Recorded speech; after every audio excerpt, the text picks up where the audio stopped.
Oh, oh, hello everybody. How's it going out there? Let me make sure all my volumes are good. Oh, hello everybody. How's it going out there? Let me make sure all my volumes are good. Yeah, I think we should be good. I think we should be good. How's it going, everybody? It is your reigning, defending, oh, undisputed Universal Heavyweight Champion of the world. That's right.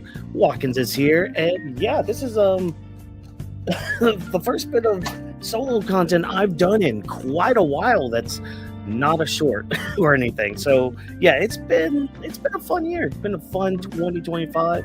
Kind of needed to take some time away from doing the solo content. Been doing a lot of podcast work. So hey, if you guys are following like not off the binge, I was just talking with the off the binge team. If you're following Anima W3 Studios, you can see me talking about most media stuff on like the Weebs Lounge podcast. I'm doing a lot of stuff actually with the Weebs of the Ring, so check me out over there for any of the wrestling content. But yeah, I wanted to kind of get back into the solo stuff, and this past year I've been trying to think of what I could do for solo content, because there's some things that kind of took the back burner, like the arc reviews and all that. I started doing like the Mushoku Tensei light novel discussions, which yeah, they kind of fell through a little bit, not gonna lie.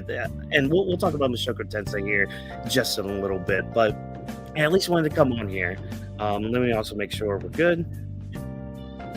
Okay, good. Cool. Sorry, just gonna continue checking the audio and all that.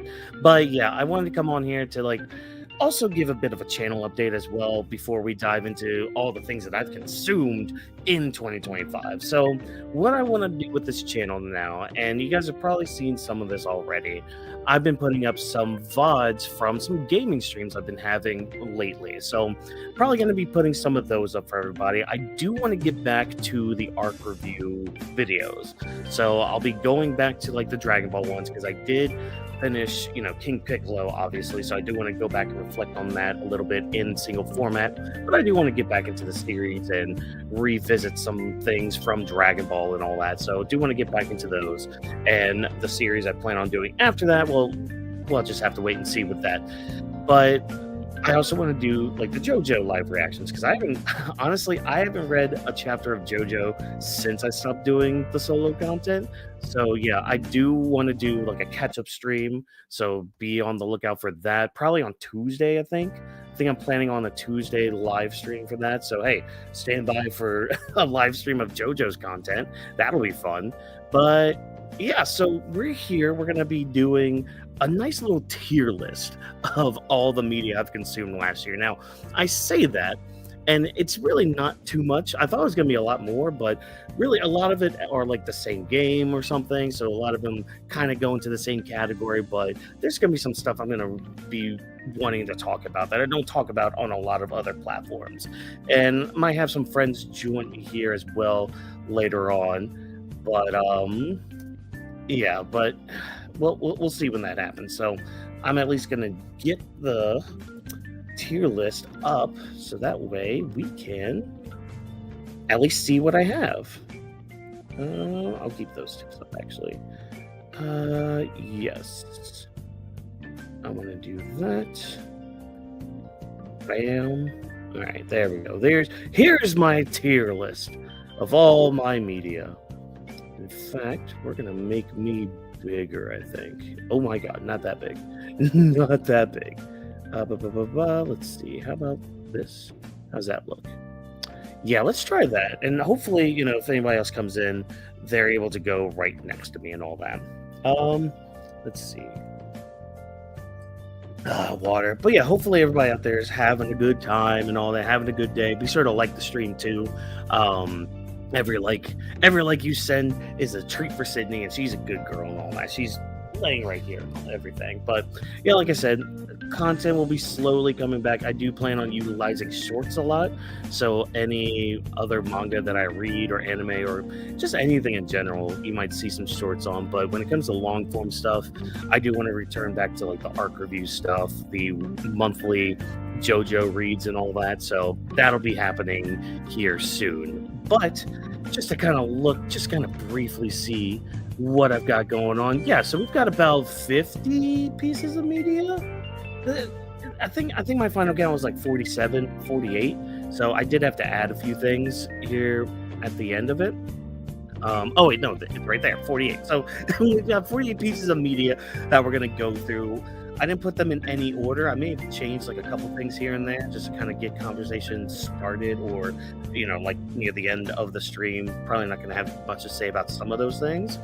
But yeah, so we're gonna rank them because here's the thing: I do have a media thread that I've gone through with all this stuff. In fact, I should probably have that up to see like what I originally scored some of this stuff and kind of see if my mind's changed at all. Because I think that's why I wanted to change the format with this. Because yeah, I could talk about the best movie I watched this whole year or the best anime I watched all year, but I don't know. I kind of want to just see how my thoughts have changed on a few other things too, to see if maybe things felt better the second time around, or maybe upon reflection, maybe it's worse than I originally thought. So yeah, let me just get my little media thread up so that way I have that for reference. There we go. And oh yeah, I do have to click the little show replies for halfway through. There we go. Okay, so let's just kind of go right in, and again, might be joined by other friends, might not, we'll see. We'll come to that road when we cross it. Oh my gosh, why is that like that? Go right there we go. All right, let's see.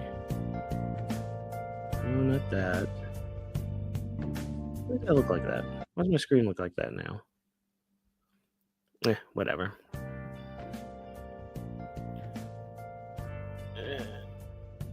Yeah, why does that look like that? That's weird. There we go. Yeah, they changed some things on StreamYard here. There we go. That should be fine. Okay, cool. So yeah, let's go right into the first thing, which is Oshinoko Season 2. So Oshinoko, that's just a placeholder for right now. So Oshinoko Season 2 took me a while to watch this season because I think it legitimately came out like a year ago. Like I think it was January it came out. So it took me a while to watch it. It came on Hulu, like it was on Hulu for a bit. So I'm like, okay, let me watch it on there. So I watched it, and I mean, I kind of know some things that happen at the end with the manga, and I'm like, oh no, what are we doing here? So this has kind of become my guilty pleasure series, if you will. So yeah, I kind of like Oshinoko a little bit. It's something that there's part of it that is kind of trash, but it's kind of the fun kind of trash for me. And with that, I mean, oh my gosh, what are you doing in here? You're in the lobby. I didn't hear you go bloop at all. Oh my god. Hooray! Go bloop. Trevor, don't you remember this space? You want to know what's hilarious? I joined in the exact moment you said, maybe my friends will join. Maybe they will. Maybe they won't. I don't know. Maybe people just hate me. I don't know. I know the algorithm hates me, but now that's... I mean, they might hate you by when the time this is over. Who knows? There's still They time. might, actually. They might. But yeah, so kind of like what I was saying, I'm just going through the media that I've consumed this year and just ranking them, tier listing them, because why not? So, okay, and part of this will also be me telling you what some of these shows are about. So, hey, go team venture. Ooh, I can't wait. I'm excited. Yeah, so I started with this anime. So it's an anime called Oshinoko. So Trevor, I'm gonna, I'm glad you're here for this one. I'm glad you're here for this one. So let me tell you, let me walk you through the immediate premise of this show. So episode 1 drops, and you meet this doctor and this dying teenager. And this dying teenager, she loves idols, like the specific one idol and all that.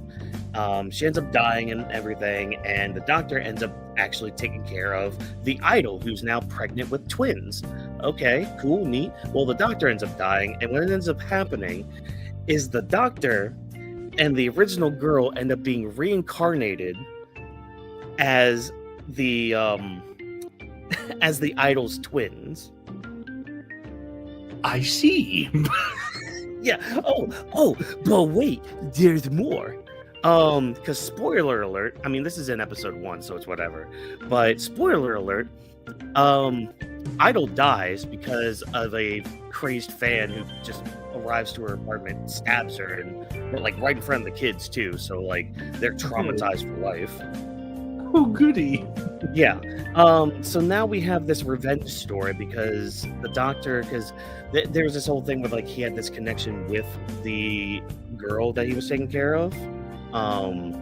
Like this really big connection, and like it was very heartfelt when she died on his watch too. And yeah, it was just a bad time. So he vowed, to get revenge for the idol and all that. But here's the other kicker too. Neither of them know that each other is like the doctor and the girl.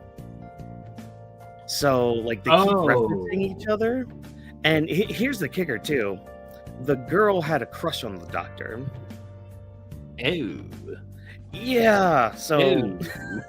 yeah. Later on, like what if my Japanese anime? I mean, it's your typical Japanese anime, yeah. So yeah, but that realization doesn't happen until like later on in the manga. But season 2 dropped, and it dealt with like a stage play. So they talked a little bit about like how like creators will work together for like a stage play or like a TV show or anything. So we were just actually in a call not too long ago talking about the One Piece live action. So, and talking about how like Oda had some say in all of that.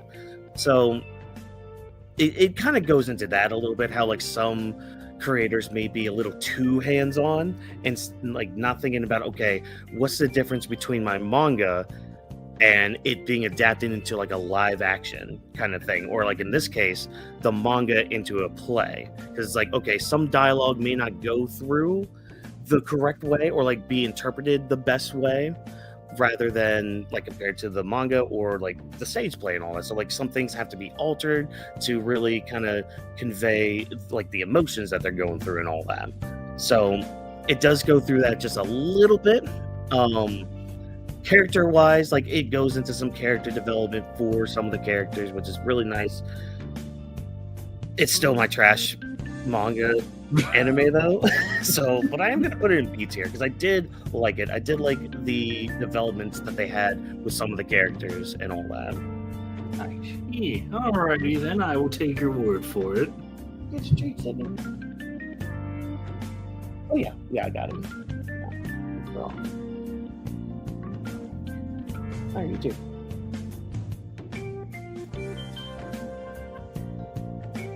I see the Dragon Ball Daima on that front row. Oh yeah, I'll get to that. Oh no, I saw some good and I saw some death. Oh, don't worry. See, there's a reason that there's a trash tier. There's a reason that there's a trash tier. But hey, Superman. Okay. But hey, look, yeah, Superman. So, oh wait, no, we saw Fantastic Four together. Never mind. Yes. But Superman, I really liked this Superman movie. I thought it was really, really good. It did make me feel like I was watching a comic book movie in a good way, because I'm just like, okay, I can escape reality. I don't have to like. I know you're gonna hate this statement. I didn't have to think too hard. I could just let everything just happen. I'm cocking the gun. Oh man, but I mean that's the thing. Like I had fun with this movie, and that's really all I asked for when it comes to like a comic book movie. Because like, at least with Superman, because like we've seen Superman time and time again. We know the backstory, we know the drama, we know all this stuff. So it's nice that like when this movie starts, it's like, okay, Superman's already been a thing for, I think it was what, 2 years? They said in here? 3 years. Okay. So I was close. So yeah, so Superman's already been kind of a thing, but like this is still early Superman, so we still see like the cockiness in him, where he's just like during that scene with Lois and all that, which is probably my favorite scene of the movie. that interview he had with Lois, Mhm. like right in the beginning of the movie too, because it really shows just like how he is as a person at that point, or how he is as Superman, basically, because it's like he's not only just confident, but he's kind of self-righteous in a way, where it's just like, okay, I am a god to these people. I am the one, like I am the law. Like he thinks he is above the law and all that. So at least in like the it's weird to say that statement, but say it as in like he means well with it, because it's just like, okay, who else is gonna save everybody? I mean, we see him save a freaking squirrel from a kaiju monster, like, and That was people. such a horrible moment. I hate that. I hate like people when they're just like, oh, why did you save the squirrel, motherfucker? He cares about life, and that's your reasoning right there. Like that is your example that Superman gives a shit about life, like all life, because that's the thing. Like he wanted to defeat the kaiju, he didn't want to kill it. He wanted to keep it and study it and kind of learn from it and all that. Like any sane person probably would want to, or at least like some intellectual like Clark Kent or Superman. But Justice Gang got to come in and be all Leroy Jenkins with it. But I don't know, man. I really liked it. Like, I'm not gonna say it's like S tier or like trash or anything, but like, I'm gonna put it in A right now. Interesting. I think right now, because there might be other things that might knock it down. Superman is one of those movies where as time has went on, I have like dived into many reviews because it is quite a polarizing movie. Mm-hmm. And it's like, yeah, okay, yeah. So some reviews are like, Yeah. oh yeah, no, that makes sense. Oh yeah, it makes sense. Like, dude, I think I watched a 5-hour review on this movie. Oh my god! Shout out to Little Platoon, who perfectly went into the film's issues and like, I get it. Mhm. I would put it in a C because I still like it. I had fun with it. Yeah, and that's the thing. Like, I think with this Superman movie, it made me more hopeful for the DC universe, I guess. Which, I mean, again, that's comparing an apple to a freshly steamed pile of Sydney droppings. So, It's like saying, I can't wait to see what lies beyond the horizon. Horizon being Warner Brothers destroyed gates in fiery ruin. oh my god. Oh my god, Warner. Well, now Netflix, though, so, maybe Netflix can save the DC universe. Oh, man. But, nah, I mean, I had... All right, you know what? I'm already. It's your ranking. I'm not gonna. I'm already gonna change some shit. Yeah, there we go. There we go. I'm already gonna change some shit because that's the thing. Like, if I had moved it in B with Oshinoko, that just doesn't look right to me. No. Yeah, because I mean, I did really like the character work, but I'm sticking with that. That's gonna be like high B though. It could go back to A, but we'll see how the rest of this list goes. All right, Hellraiser. So I watched the first Hellraiser this year. Oh. I liked it. Because here's the thing, I'm not a big gore person.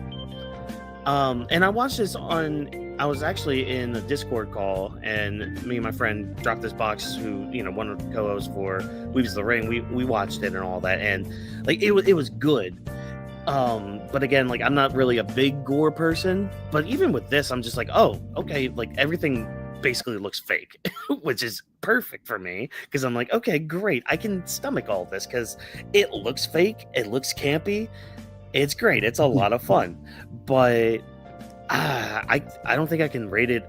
Actually, it might be right where it needs to be. C. I don't think I can rate it above anything else because, I mean, it's 80s camp, I guess. I think it came out in the 80s. Your reasoning is shockingly familiar to when I first saw Nightmare on Elm Street for the first time last year. Oh no. Where it was in a Discord call. Friends put it on for Halloween. I watched it. It's like, this is so campy, and it relies on a lot of gore. But man, That wasn't really scary. It was funny. Yeah, if anything, it was funny. If anything, it was funny as shit. Like, but I can't. I don't think I can rate it anything above C tier. Which, I mean, sorry for all you Hellraiser fans out there, but I mean, it was fine. Like, I didn't hate the movie. I didn't hate my time with it. You know, that's when we start getting to like the D tier, and don't worry, we'll get into trash here in just a little bit. But no, I enjoyed my time with it, I think. Hooray! All right. I might have to go on a tangent with this one. I'm frightened. So, and you probably know this too from being in the group chat. This is Mushoku Tensei, the light novel, because I went through the entire light novel this year, thanks to audiobooks as well too. This is a series that like I can very much connect with on a deeper level, mainly with the main character in some aspects, because there's some aspects where like you look at Rudy and you're just like, Rudy, what the fuck, man? Like what the hell, dude? And just for context, Trevor, this series, it's called Mushoku Tensei Jobless Reincarnation. It's an isekai. It's about a oh no, it hurts. It pains me to say this. He's like 35 years old.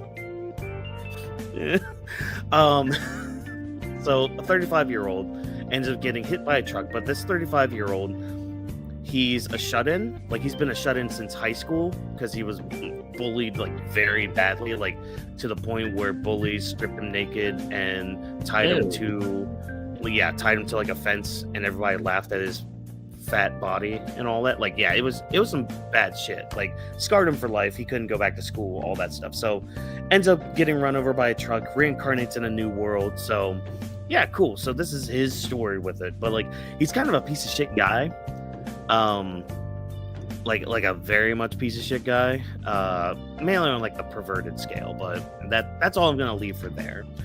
But there are some things, some aspects of his character that I kind of connected with, like the whole idea of, you know, first of all, getting that second chance. Like, you know, you screwed up so royally in life that now you're getting this second chance to kind of redo everything, to kind of just like be a better person. And he does become a better person. Like, he does get over some of those bad traits, those bad habits that he had in his previous life.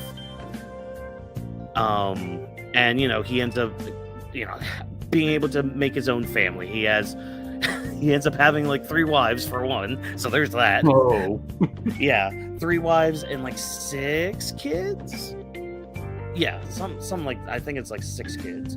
But yeah, I mean, there's a lot of good moments in Mushoku Tensei. Like, there's one with his dad that is very heart-wrenching, because like for the better part of like the first 12 years he's in this world, he kind of treats it like he's in a video game, like he's in an RPG. So he's kind of treating a lot of characters like you would any other NPC, you know. Oh, this is gonna be my childhood best friend, and I'm gonna have her, you know, fall for me, blah blah blah, all that stuff. Oh, dad thinks we're getting too close to each other, she's gonna become codependent. Well, he's just gonna beat me up and toss me into a carriage and send me off to the capital to teach my cousin. I guess like technically it's like his second cousin, but you know, whatever. And then, oh no, people just get dispersed throughout the world because a magic thing happens, which I won't go into because of spoilers, but then they have to make their way back home and all that stuff. So like the first 12 years of his life kind of fucked up. And he treats it a lot like a game, like an RPG. And it's this moment with his dad that he has early on that like kind of is one of his first earlier wake-up calls, which is like, okay, you know what? Yeah, no, this is kind of a serious thing. These are actual people. Like, I'm in an actual world now again. Like, I'm not just in some video game or anything where I can choose my own adventure or choose my own ways to talk and all that. Like, I actually have to kind of lock in a little bit. And he has multiple moments like that where like he's like, okay, I need to lock in. I need to be better. And he does be better. But what I also like too is like, he's not like the strongest person in the world. He does have some good strength. Like, he ends up excuse me, sorry everybody. He ends up learning incantationless magic. So like he doesn't have like to say all these incantations to launch a fireball, if you will, or something. He's already a prodigy, if you will, in the world, but he's still not that strong. He's a big monopool, but he can't like really combat some of the top tier people, as we see in one of the turning points where he gets his ass stomped by one of the literal gods of the world. So it's like, all right, cool, great. Which we're gonna see that rematch here soon in season 3. I can't wait to see how they do that. But yeah, there's just a lot of good in this story. It's a big story about redemption and second chances, which I am a proponent for when it comes to just dealing with people in life. Now, granted, it depends on what they do and all that, but it's one of those stories where like I went through it, and I mean I did tear up a little bit here and there, and oh my god, the ending really had me. You know, he kind of makes peace with himself, because they do like a sort of a flash forward to his death and all that, but he has enough peace with himself and his life, like his second life that he had, that he's just fine with dying in the way that they die in that world. I don't know what else more I can say, really, because some of it is a lot like just kind of diving deep with it. It's a really good story, man. It's one of those ones that like really, it kind of hits on a few strings when it comes to like, you know, families and relationships and friendships and all that stuff, but like it's pretty good. It's pretty good. So that I mean, easy S tier for me for this year, because it consumed it, dude. Literally, I started reading the light novel and listening to the audio book for it. Yeah, it was about like October of 2024 that I did, and I didn't finish it until August. Like literally right when I was about to go to Anime NYC, I had finished it all, because I was like, I need to finish it now so I could talk to Edens about it, because I'm literally gonna see him like in a week. I need to finish this shit. But yeah, dude, it's one of those ones that even now when I kind of think about it, I'm like, man, that was a journey, man. It's one of those ones where you go on a journey and you kind of wish you could go back to it blind again. But yeah, that's my whole big spiel. I don't know if I didn't go into too much with it, but like it was just one of those ones that really stuck with me this year, and it's gonna stick with me for a while too. Yeah, no, you did a pretty good job convincing me to give it a shot. yeah. I mean, yeah, give it a shot if you want. You know, I mean, if there's some things that you're just like, I don't know if I like that aspect. Trust me, as long as you know that the guy's a piece of shit, or at least used to be a piece of shit, well, still kind of is a piece of shit at times, you'll be fine. You'll be fine, because he does learn and grow from a lot of things. Like there was one chapter in particular. It was in, I think, volume 4, and I even remember messaging Edens this. I was just like, dude, volume 4 is kind of hard to get through, because there was one chapter I'm just like, why is this a thing? Why are we doing this? Rudy, I get it, you're kind of still a piece of shit right now, but like, why are you describing these things? I don't want to know these things. How dare you? Get out of here. Well, next on here is Peacemaker. That's not where it's going. It's just Placemaker. So I watched both seasons of Peacemaker. Mainly because I think, yeah, season 2 dropped this year, so I wanted to binge season 1, even though apparently it had nothing to do with season 2, which, I don't know, they kind of coincided together. They were fine. I'd probably put it in B tier, but it's probably going to end up like either in the middle or maybe the lower part of B tier, because it was good, it was campy.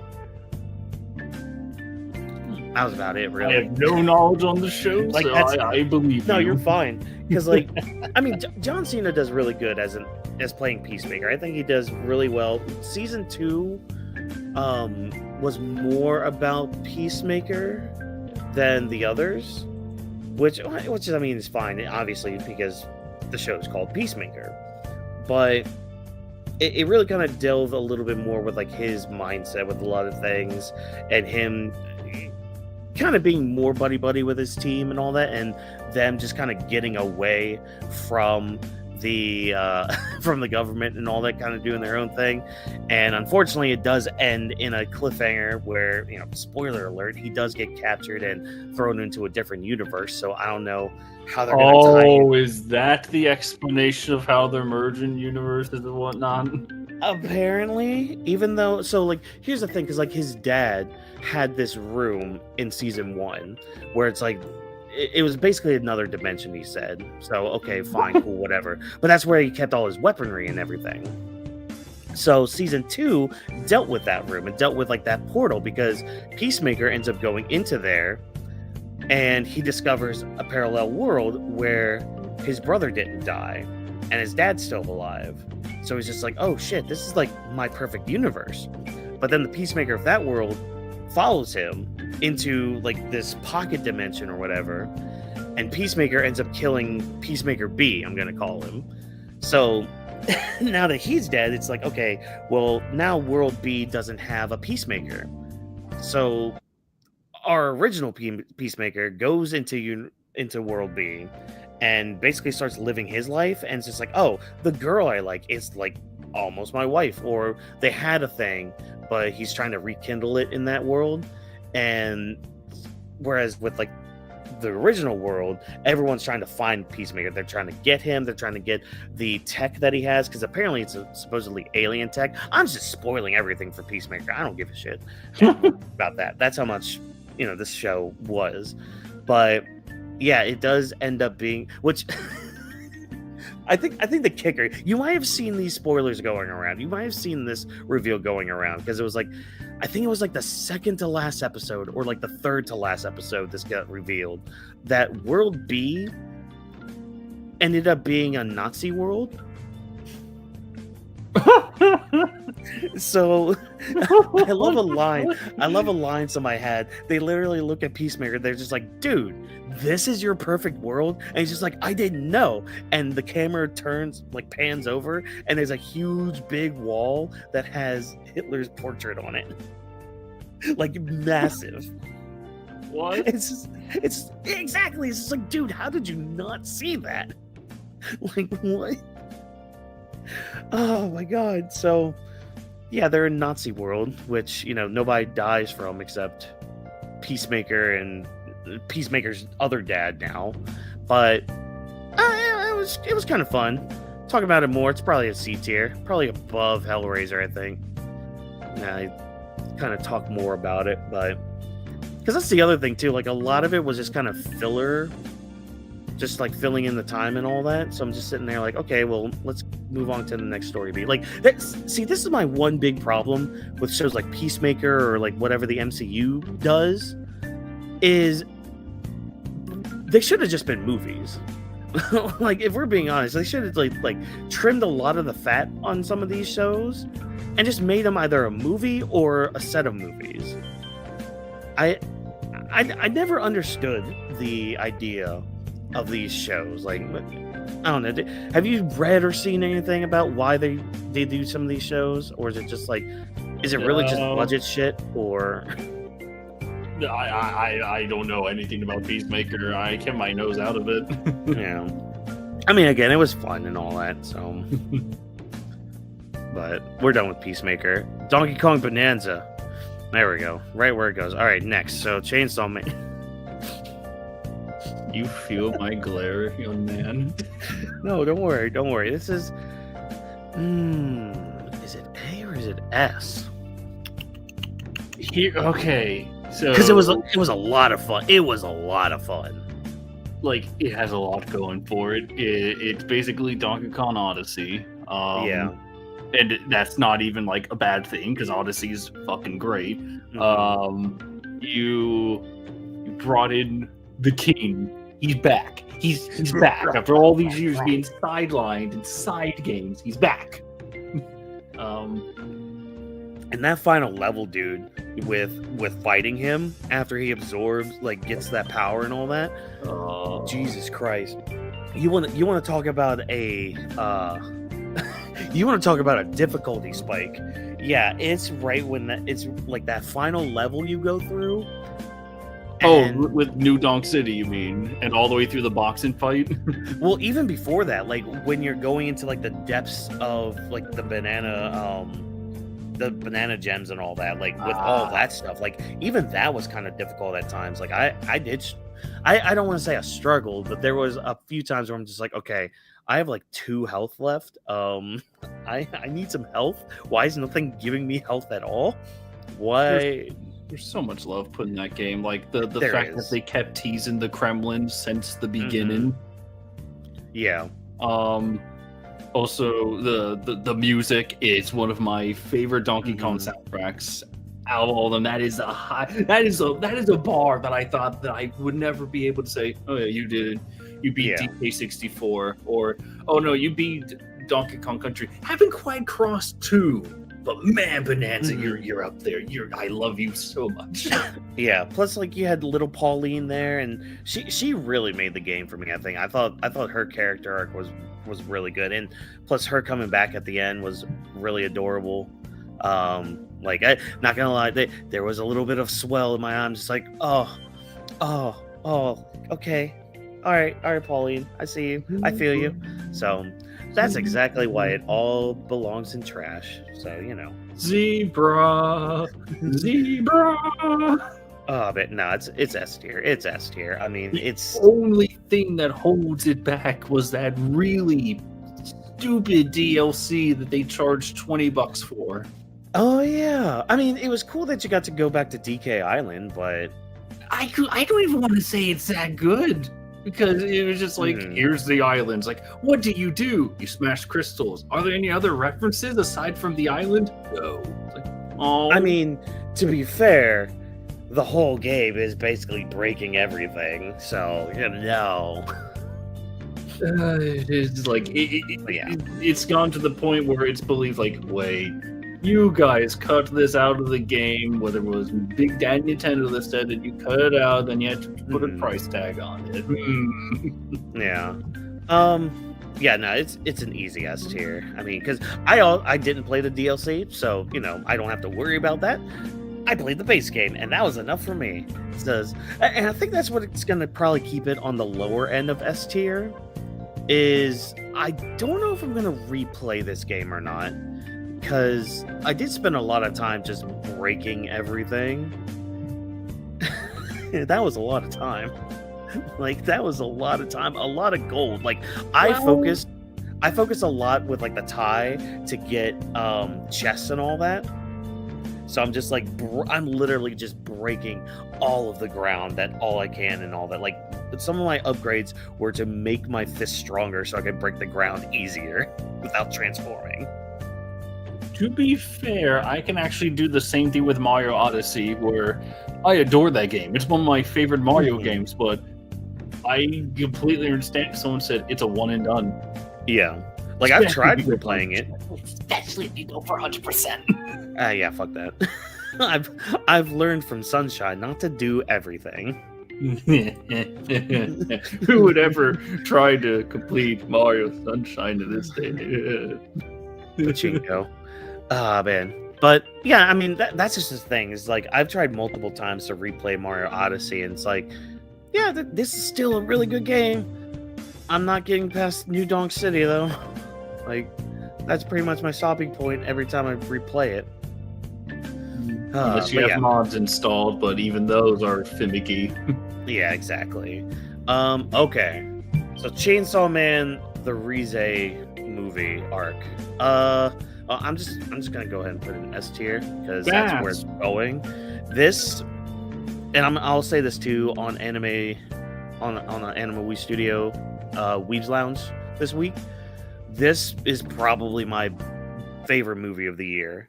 Like, they did so well with adapting this arc from the manga. It's kind of crazy too, because like it works so well as an arc, or sorry, as a movie. Because like a lot of the times, especially anymore, whenever you're getting these anime arc movies, they take out a lot of stuff, and I'm pretty sure they took out some stuff too here. But I didn't reread the Rize arc before going into it, so I don't know really what they cut out. But the way they structured it, the way they directed it, made it felt like a movie. It didn't feel like, oh, I'm watching like 5 episodes of an anime all in a movie theater. No, I'm legitimately watching a movie. You know, like let's say, you know, you went to go see Broly, for example, like Super Broly and everything. Oh. That felt like a movie, didn't it? Like it didn't feel like a mix of episodes, right? It's not even just what I would call a movie. I'd say it's the fucking best anime movie we ever got. Yeah, well, guess what, dude? Watch Chainsaw Man Rize arc. Like, Yes.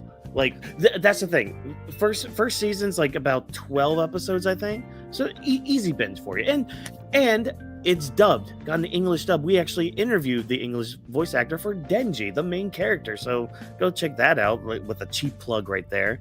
But the second arc here, this Rize movie arc, it's a good story about.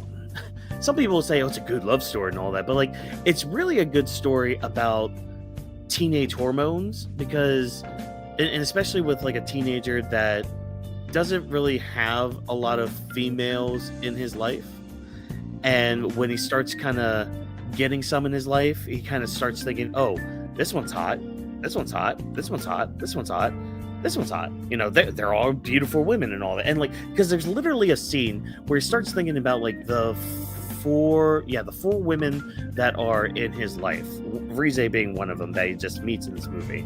But he's thinking about them, and he's like kind of like checking them off a list, so to say. Where it's just like, okay, you know what, she's cute and all that, but like she's kind of timid, and it's not really my kind of thing, so I don't think I really want to pursue her romantically and all that. So like, it kind of delves into like those feelings as well, when, you know, you're a teenager coming to terms with these emotions, with these what's the word I'm looking for, the hormones, as we're growing up and all that. So it's a good look into that. But not only that, the action in this movie, oh, God, probably some of the best animated action sequences I've seen to date. Especially in 2025, and that's saying a lot. I mean, there's a couple of anime and animation projects in here that were pretty top tier when it comes to animation. This was at the top of it. Like, dude, okay, I'm gonna paint the scene for you, okay? Mm-hmm. A chainsaw man, you know, chainsaws on his arms, his head, okay? He has a friend that can turn into a shark that can walk on land. He uses his chainsaw, like, threads or whatever I'm gonna call them, or like the chains, I guess, uses them to hold the shark guy like he's a horsey. Oh. In the dub, he literally yells, "Yeehaw, motherfucker!"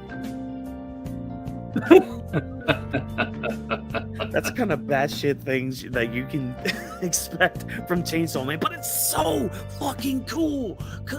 Just like that chase sequence, the fight he has with the bomb devil, and like you get this other devil too. That's like this. I think it was the tsunami devil, or it was some like natural disaster, but it's a baby. It's like a giant tornado baby. Yes, I shit you not. Go watch season 1. Go watch this movie.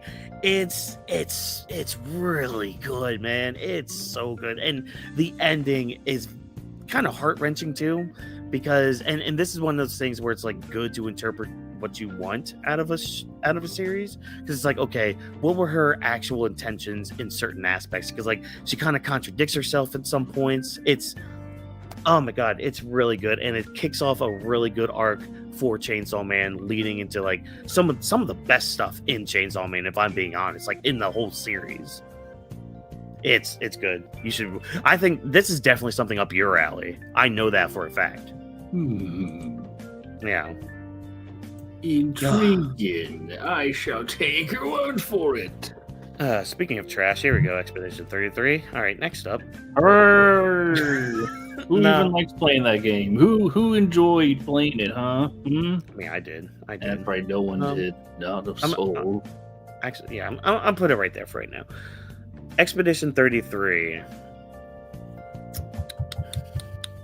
You're actually tricky. I kind of want. Yeah. I kind of. If this was me, I would put it in A. I really love this RPG. See, that's my thing. It's just like, it's A tier. Is it really S tier though? Because it's like, because I did really like the story for it, and I like the environment. I do like the combat system of it, where it's like, you have your turn-based story, you have your parrying and dodging and all that. I did have trouble with the parrying, even though like, and this also translates to, if you guys have been seeing my Hi-Fi Rush streams on Twitch,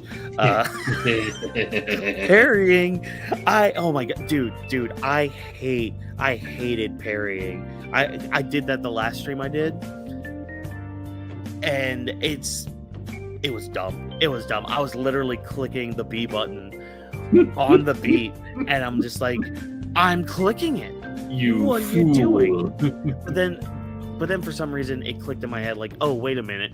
The lightning bolts are telling you what the rhythm is, that it's doing the attacks. So I'm like, okay, that helps me with the little gunner right there. But the enemies that can move, why was the shield guy so hard for me to freaking parry when he's doing like this big like shockwave thing? I was hitting it on the beat, but that's besides the point. That's a whole different game that I can bitch and moan about later. Expedition 33 though, parrying, you had to have like it was like a very tight window that you had to parry for, but you did get more, or at least better, perks for parrying, so that was good. I mainly dodged though, so that's cool. That's neat, whatever. But yeah, I don't think it really enters S tier for me. Like, again, it's a really good game, really great story, great visuals, awesome soundtrack. There's something that just doesn't break the S tier for me. And I think part of it, now that I'm thinking about it right now, I think part of it, because a lot of people had a big emotional reaction to this game, and there is like some sad parts, especially the beginning, and some of the dark stuff at the end. Yeah, it was pretty dark, but it didn't strike my emotional chord, I guess, is really what's keeping it from S tier. I love Expedition 33, but my S tier would be like, oh, there's almost no competition, and it has competition. Yeah, that's the only downside. But I'm actually gonna change our lovely little song that we're listening to. There we go. Cool. Every song sung by Jessica English. There we go. Perfect. All right, there we go. Beautiful. All right. Is this the movie? Yeah, this is the movie. Okay. So Demon Slayer Infinity Castle. So remember my statement earlier about anime movies and having it feel like you're watching like 5 episodes in a movie theater? It was that. And I mean, stunning visuals, obviously. Did I see this? Yeah, I saw this dubbed? Question mark? Yes, I saw it dubbed. This actually did kind of hit me emotionally, especially like the last third of it when they did the Akaza fight. But a lot of stuff in the middle, like the middle part had the Zenitsu fight, which was really good. I really liked seeing that animated, and the earlier fight with Shinobu, that was good. But like as a movie though, here's the thing. I'm gonna put it high A. I'm actually gonna put it above Expedition 33 because of that emotional twang that it had on me. But I mean, it does kind of suffer as a movie. Like this was like, it was like 2.5 hours, I think. And yeah, it did kind of feel like I was, watching anime episodes on a big screen, which isn't bad, but it's supposed to be a movie. Why did both songs start playing now? What the hell? What? Do you hear that too? Yeah, I do. What? What? You broke it. You messed the natural Fine. order. The natural order. Fine. We'll just do night driving. Because that's just... that's StreamYard's go-to. Anyways. Where was I? Me. Night driving? Oh, yeah. Yeah, I don't know. Just... It is good.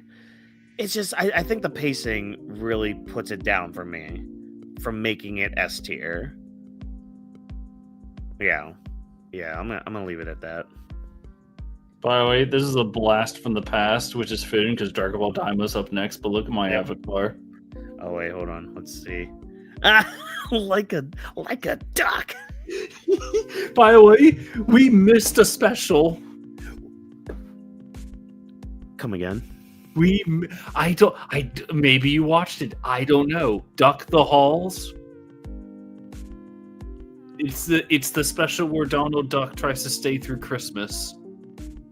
What? Yeah.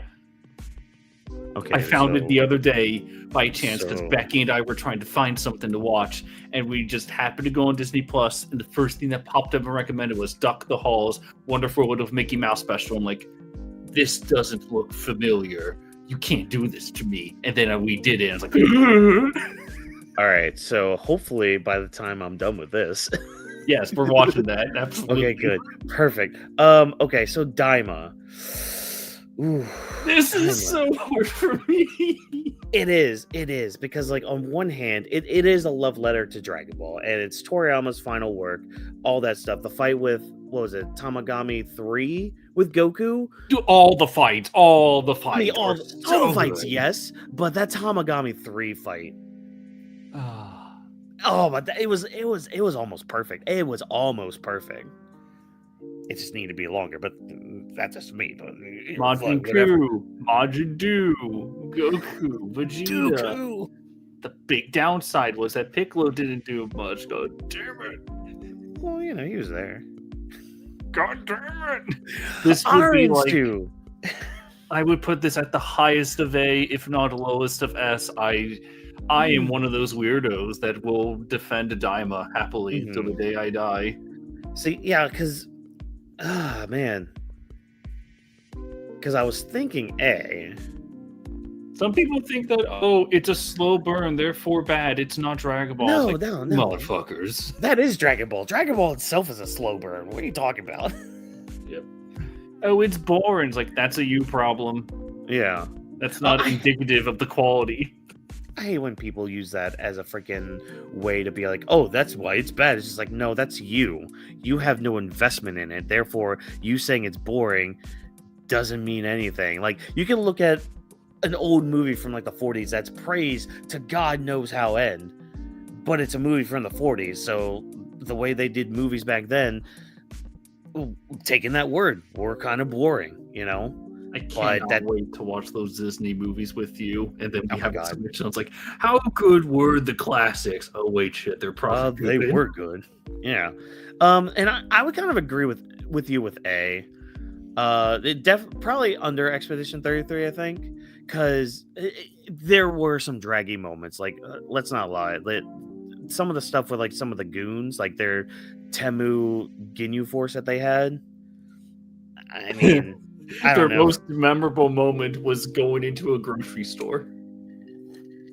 Which, like, in isolation is cool, because it led to a good moment for, like, Do and Ku, but...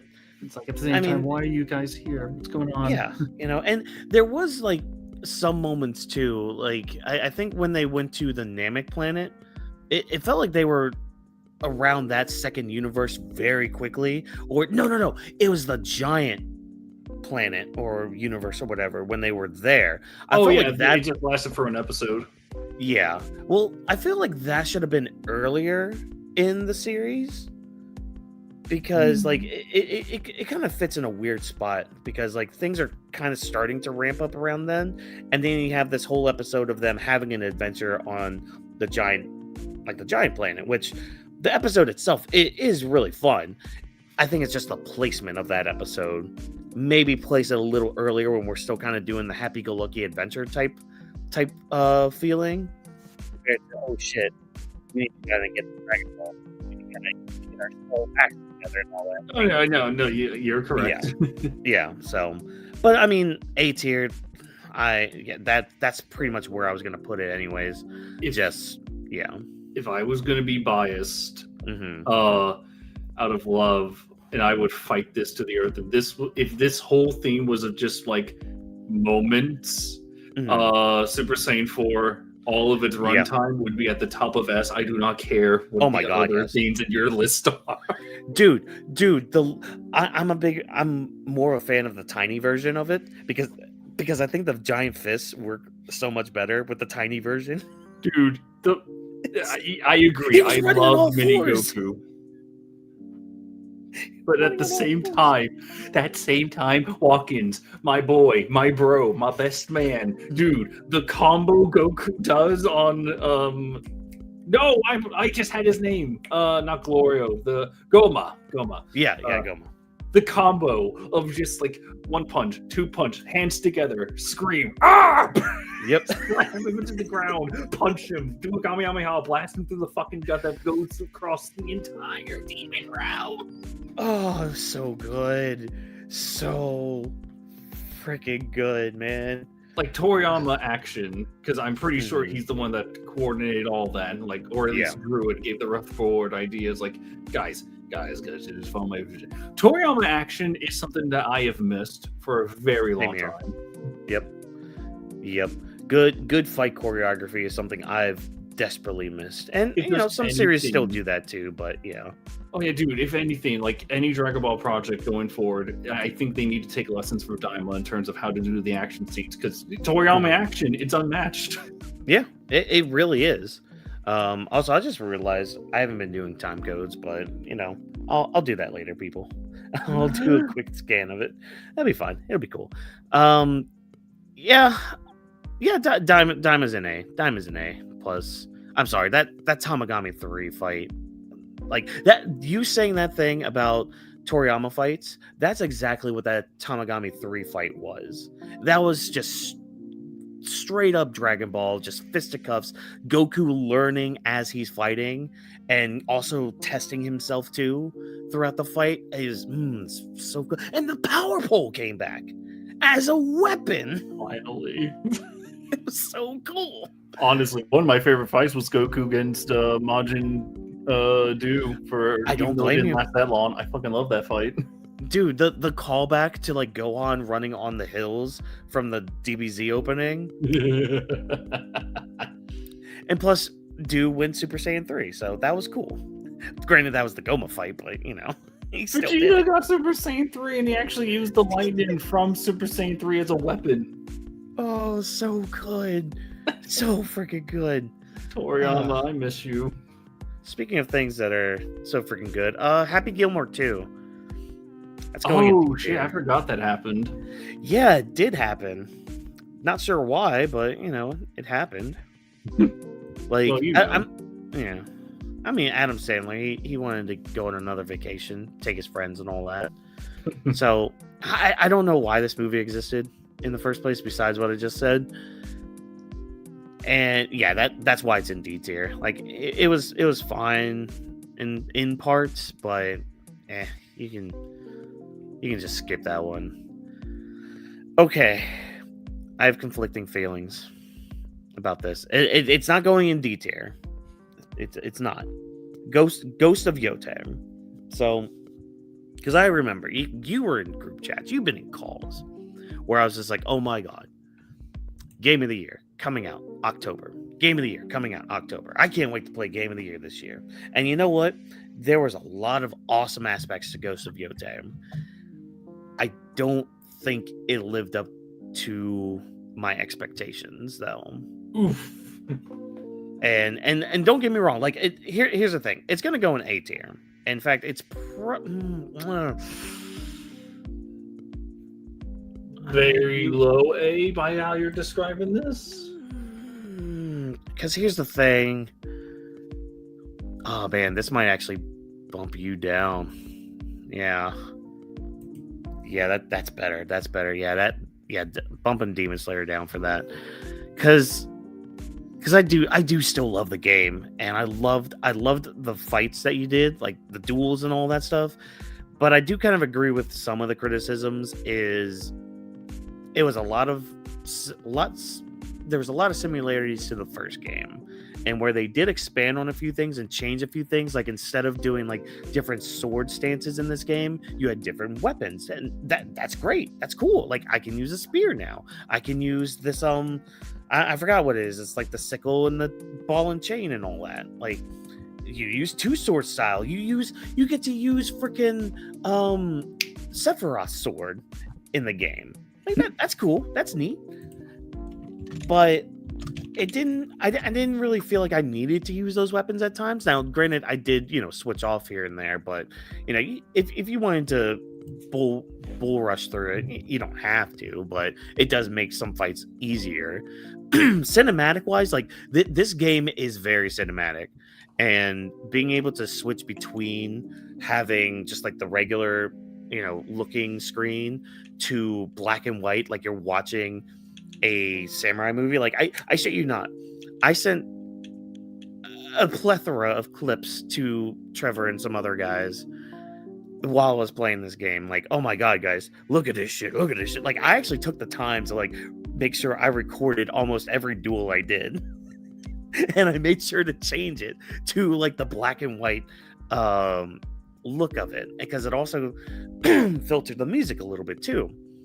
But yeah, it didn't reach the expectations I was hoping for. And I think most of that had to do with the story, because like it's a simple revenge story, and you kind of know where certain story beats are gonna go, and usually that doesn't bother me in media, or like whether it's like a game, movie, whatever have you. But I don't know, for this one, like I felt for Atsu, but it wasn't to the level that I felt for Jin in Tsushima. So I don't know. I think A is the perfect tier for it, I think.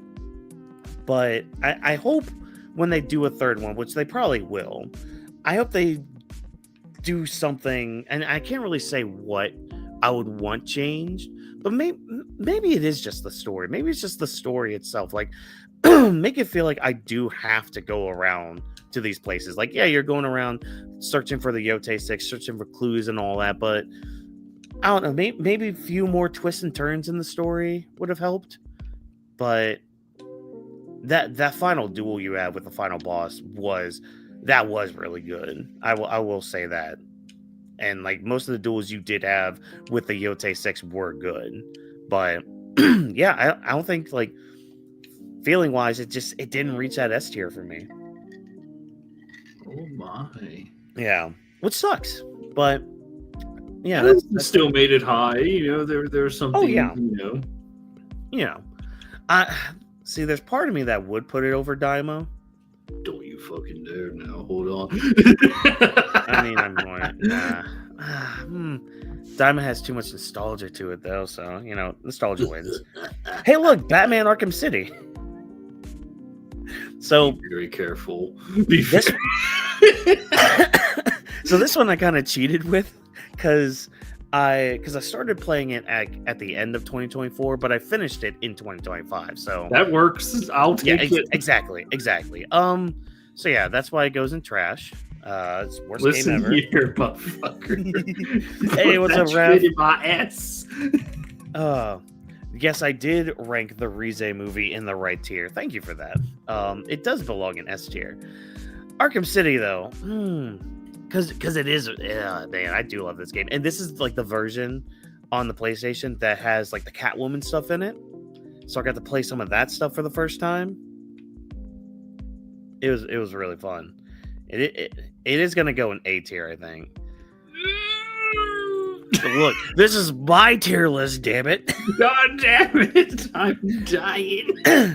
Look, it's probably gonna go above. It is gonna go above Daima. Actually, it's probably gonna go above Expedition 33 too. I'm just heavily biased. This is one of my favorite games ever. Well, like that's the thing. There's a reason I replayed Arkham City over a lot of them. Like this was probably like my third playthrough of it, but and it always gets me every time. Like every playthrough I do of it is different.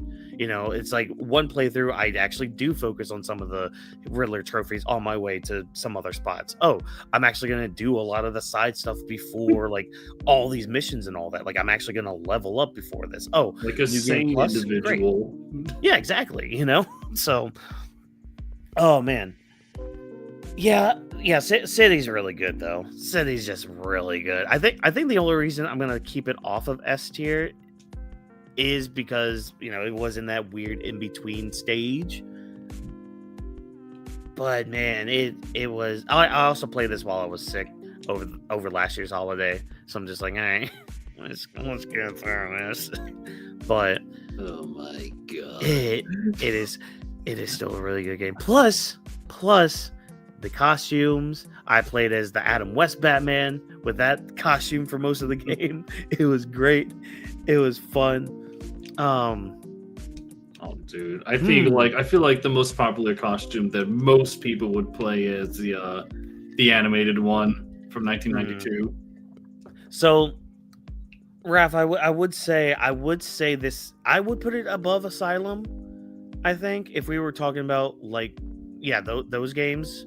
Like all the Arkham games, I would probably put this over Asylum. This would be at the top of the Arkham games. I was literally about to ask. Yeah, I mean, oh no, sorry. Origins goes at the top actually because. Okay, listen, we're not about to diss Origins in here as well.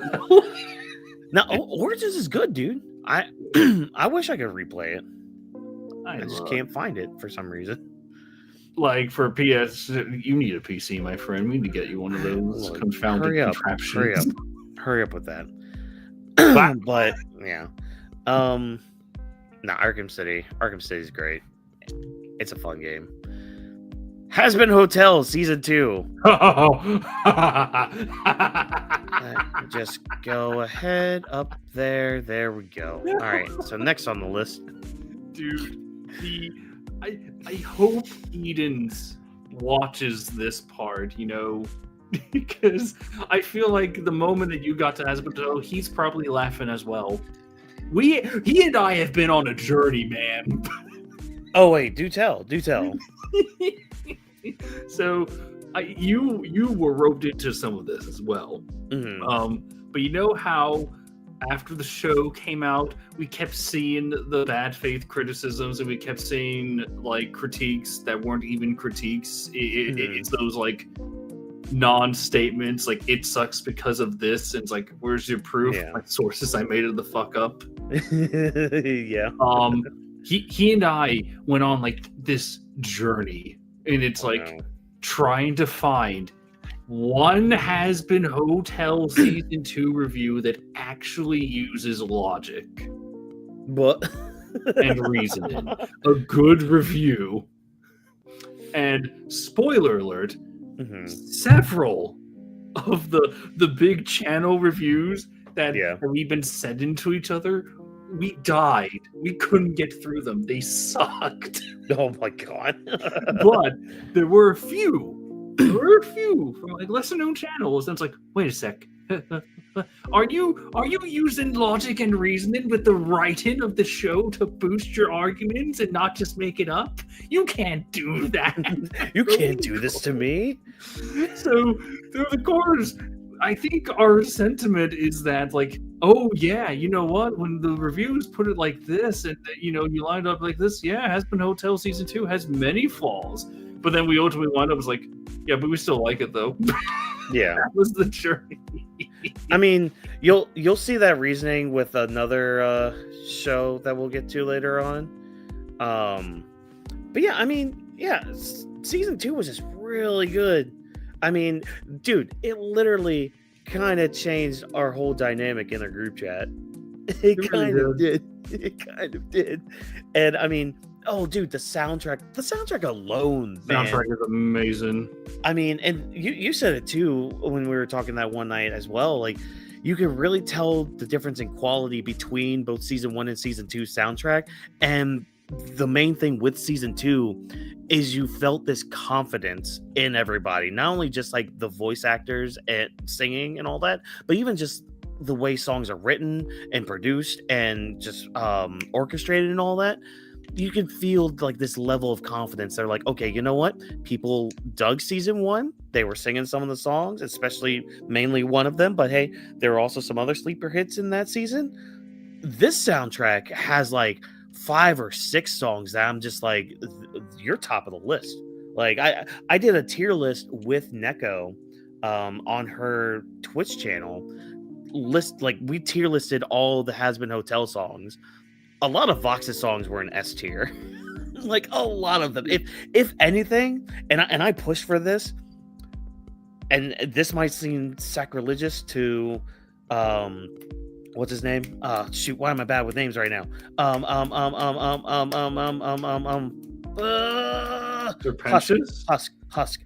Husk. Keith David. Keith David. Yeah. Okay. Thank you. Oh my God. Words, names, all that stuff. This might be a little bit sacrilegious to him, but Vox Populi was the one I was pushing as the best Has Been Hotel song, because it not only has Lucifer doing his lyrics, which, oh my God, yes, but just the way Vox is able to not only like literally flip the script on everything, but the song is orchestrated and written in a way where you can see everybody coming to Vox's side and how Vox is winning. Because like, and especially when you look at the lyrics and how and who's singing them. So like the first time he's just like, me, Vox Populi, the people's voice. That's just him saying all that. And then the second time that chorus comes around, it's only the audience, like only the people around him that are like, hail Vox Populi, the people's voice. And then the last time is everyone. So it's just like, okay, you have this progression of how Vox is controlling everybody. So like, yeah, just that song alone was top tier. And then Vox Die after that, where he's just like, I'm the motherfucking king of hell now. Like he's won. Oh no. If you were to ask me how I would rate Vox Populi and Vox Die, I actually prefer Vox Die over Populi now. I'm not upset at that. I'm not upset at that at all. That especially within context. So much for Vox. Mm-hmm. It like I have a feeling it does as much as Vox Populi, but man, Vox Die, it ups that game for Vox immensely. And another one, like this is probably the sleeper hit for me, but another great song in there is Once We Get Up There. Yes. I adore that song. Like literally, I'll be walking around my house. I'll be like, once we get up there, the shining kingdom of God. I'm just like, oh my God, yes. Oh. I have to ask. What do you like more, the Vox songs or every Serpentious song? It would probably be the Vox songs. Really? I think so. But here's the thing, and I'm pretty sure I said this to you too, is the voice actor for Penchus, he is like the poster boy for that statement I said earlier about like the confidence. Because you listen to, it starts with Sorry from season 1, and hearing Sir Penchus's voice actor sing that song, it's like, okay, you know what? You're keeping the voice, you're singing, great, cool, neat, awesome. You go to season 2 though. Oh my God, it's so good. It's like, dude, what brand of Wheaties did you eat? Like, what flavor did you eat this morning? Because god damn, dude, where did that come from? I keep saying this, and I will praise it forever. The fact that he seems like a snake. And it still sounds good is a miracle to me. Yeah. Well, like, see, again, that's the thing with like comparing it to like season 1 and all that, because like season 1, yeah, he does keep that voice, but again, it's that confidence, man. it's that sheer confidence that like, okay, you know what? I got this. I can do this and all that. Like you could tell the dude's worked his ass off to make sure that he sounded great. You know, his songs, all 3 of them, I believe. Wait, am I mixing? He had 3 songs. Pretty sure. He had Piss. He had the one with Seraphim. I'm not blanking. He may have been in like a couple extra songs, but not like leads in them. No, I think it was the 2 actually. Okay. Well, I just want to say those are my favorite songs from that season. I mean, that's fair. Yeah, they were also on S tier when we were doing our ranking, so it's not like they were like thrown to the wolves or anything.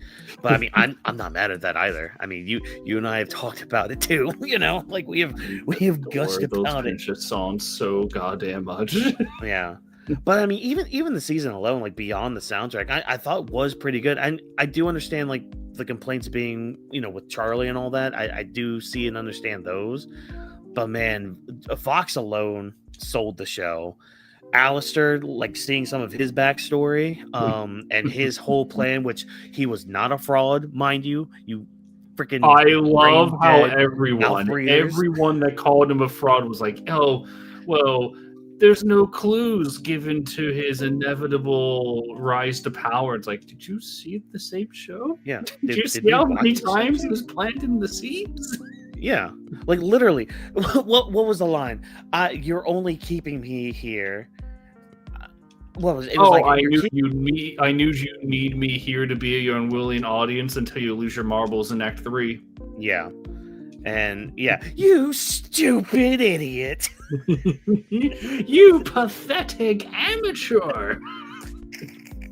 What? I said don't touch her. What, like this? Like that's so good too.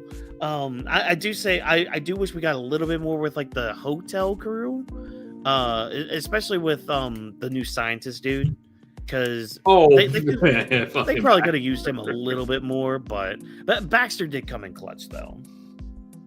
We needed more of him. That is one of those things that everyone agrees. We needed more of Baxter. But we got a nifty song. Thank God. I love the nifty song. You'll never take that away from me. Oh, it was great. But yeah, I think season 2 deserves S tier. It's right where it needs to be. I think in S tier, at least for me. Maybe.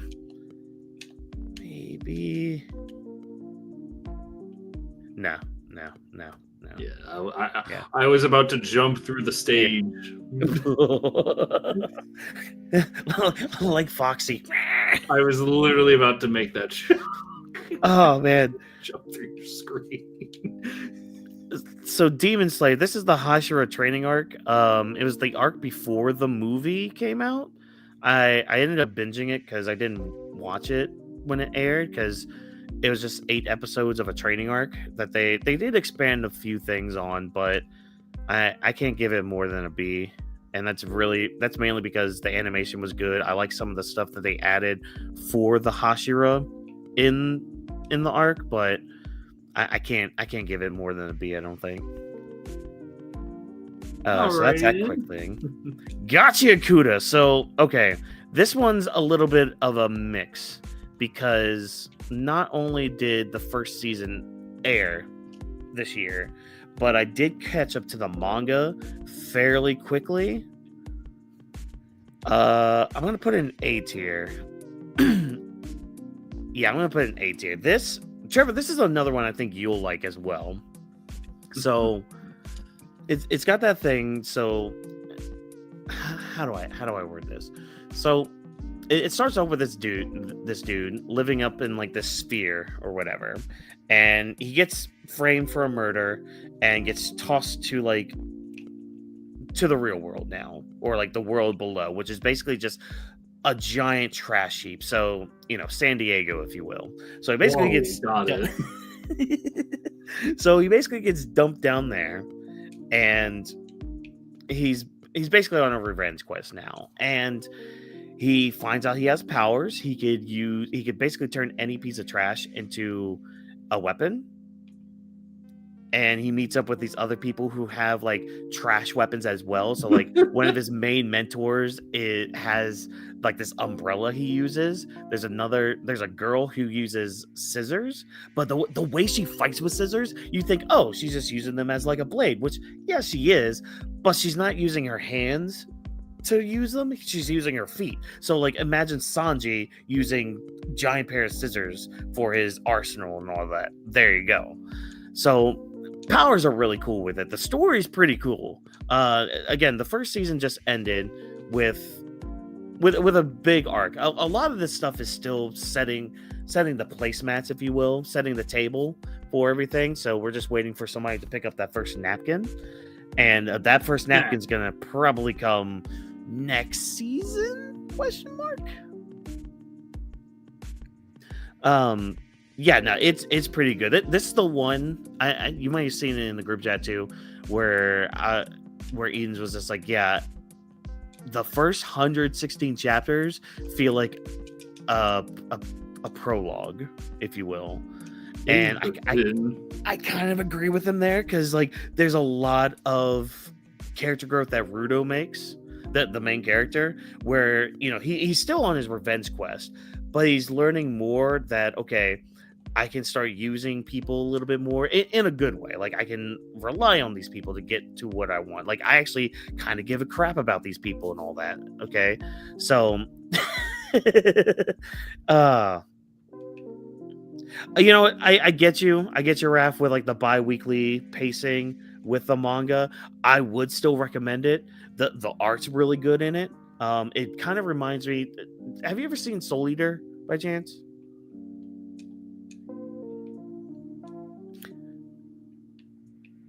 Oh no, I think the Megapunks got to him.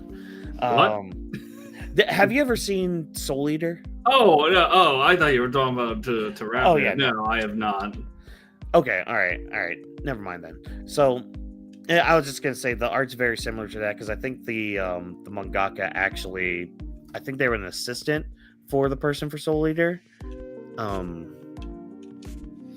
I feel you. You'll read it when it's finished. I feel you there. It's gonna be a while before it's finished, but it's fine. But I did catch up to the manga. Probably my favorite binge of the year, because I caught up to, I think it was like 70 chapters where the anime left off. I caught up to that in like 2 or 3 days. And Trevor, you know me, it takes me a while to get caught up or finish something.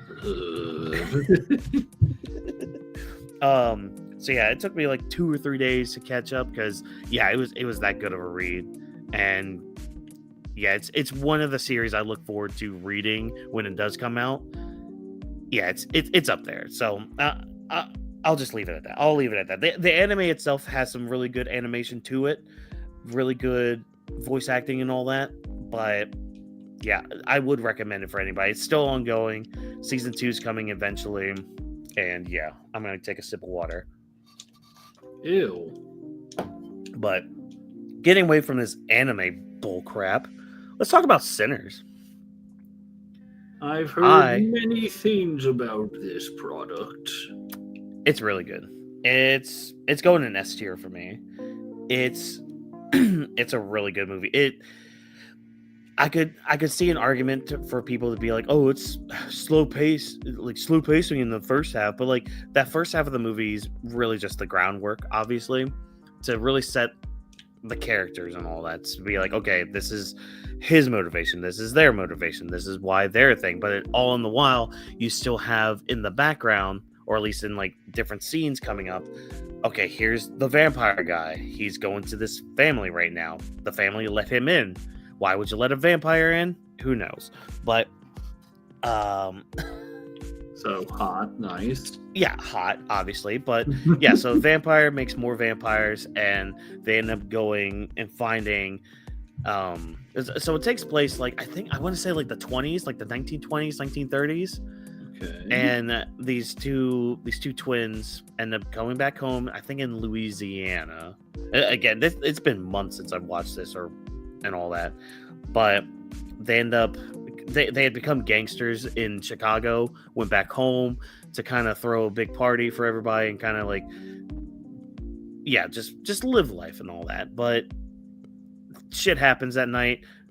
Somebody gets bitten, and vampires are now running amok. People get picked off one by one, and they basically have to survive until dawn. But it's such a good movie. There is a scene. It's very heavily music based with like blues and all that.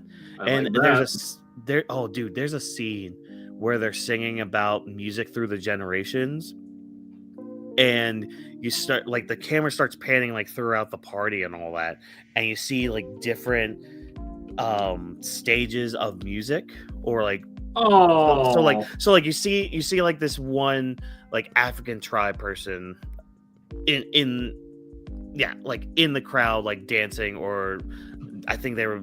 Then it evolves from there. Yeah, that's cool. It kind of evolves from there. Yeah, and it does some of the things for like the future too. So like, there's a rapper on stage. There's a guitarist for a rock band on stage.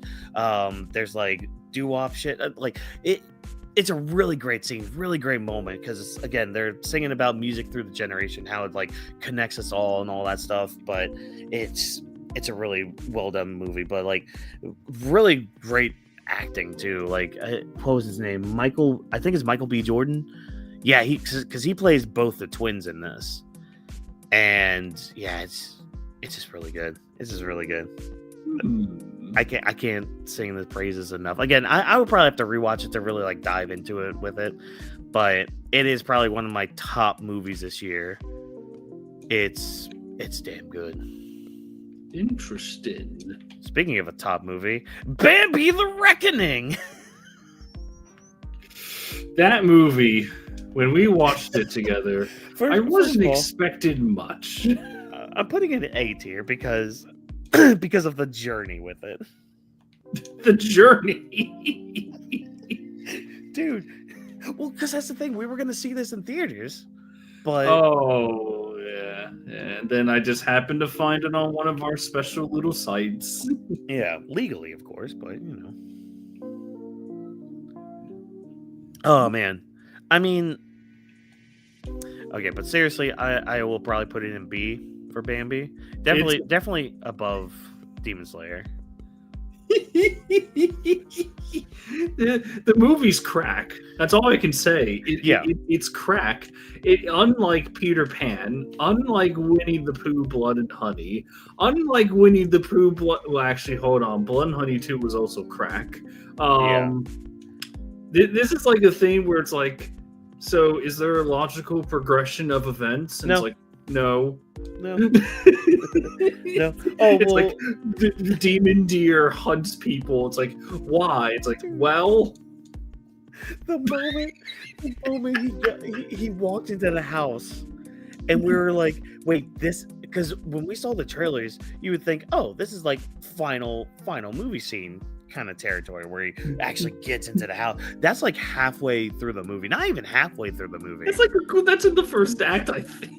Yeah, he just enters the house, and it's just like, oh, what else does this movie have in store? Well, here's a whole backstory of him, and like just demonic deer shit. It's like, oh, the girl that tried hiding in the bathroom. She does everything to try to get away from Bambi in the window, except trying to get out through she tries everything except leaving through the window. It's so funny. Remember when, I think it was the one girl, she starts running away and she trips and falls? It's just like, oh, here's this trope right now. And Bambi just walks up, just like, stamp, you're dead. It's bye. Do you remember when Granny blew herself up? She's still alive. How did she survive? It's like, so there is blood magic, and the movie's like, no. Yeah. What do you mean, no? What do you mean? No. Oh my god. It is such a nonsense film, which is really weird because I can only imagine a certain Pan movie is on here. It's on here somewhere. Oh yeah, it's here. It's here. Okay, yeah. It's so weird that compared to that movie, this one is the weird dumb version where it's like, what do we do? And then this happened. And then it's, oh my god, it's a trip. Take some extracurriculars and watch this movie. That's my recommendation. Just down boy. a beer. You'll have a fun time. So from one fun time to what's probably going to be at the top of S tier.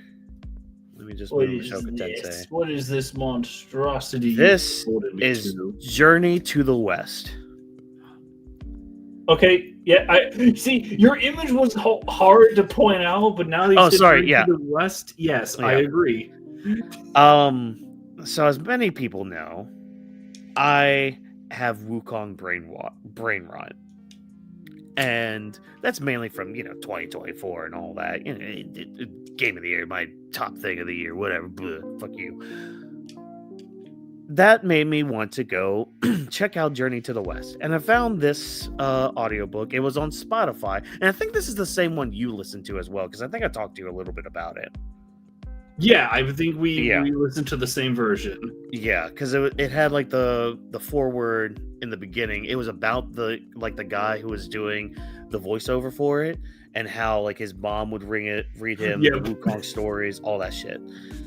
But so my brain was so Wukong rotted. I'm like, all right, I need to listen to Journey to the West. I need to read the actual story. I need to consume that story. I need to like become the story, because literally I'm like, okay, this game was awesome. Black Myth Wukong, still one of my favorite games of all time. I'll throw that out there. It's probably like at least top 5, at least.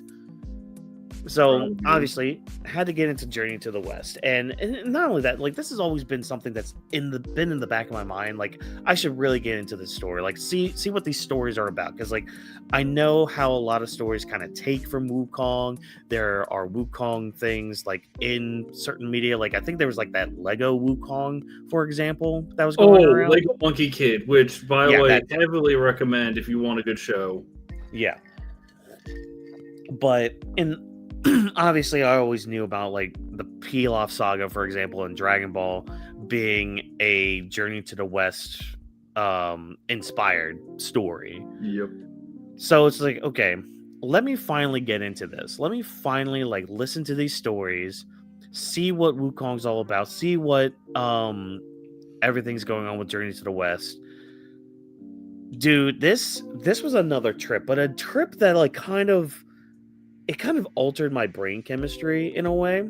It awoke you to like how a lot of your favorite media just take inspiration from this. Yeah, to the point where everything is Wukong.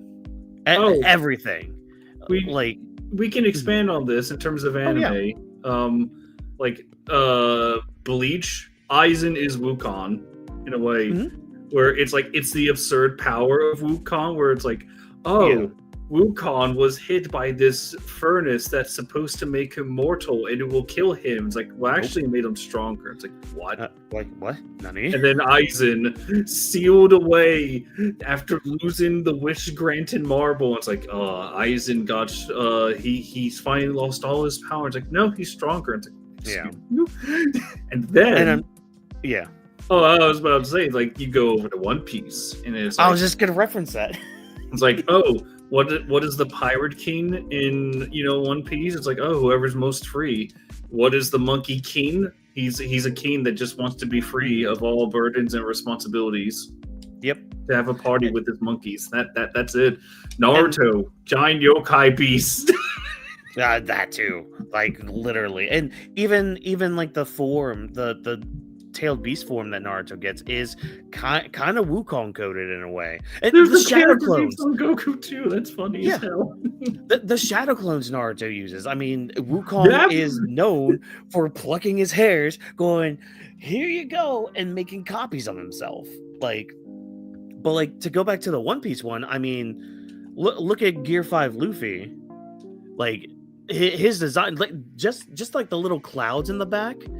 just reminds me of like a lot of the designs you see from Wukong and like from a lot of things in Journey to the West have like the ribbon behind him and all that. So it's like, okay, there's that aspect too of it. And I mean, despite what people think of Gear 5, that to me, as soon as Luffy hit that, I'm just like, okay, you were already kind of Wukong coded.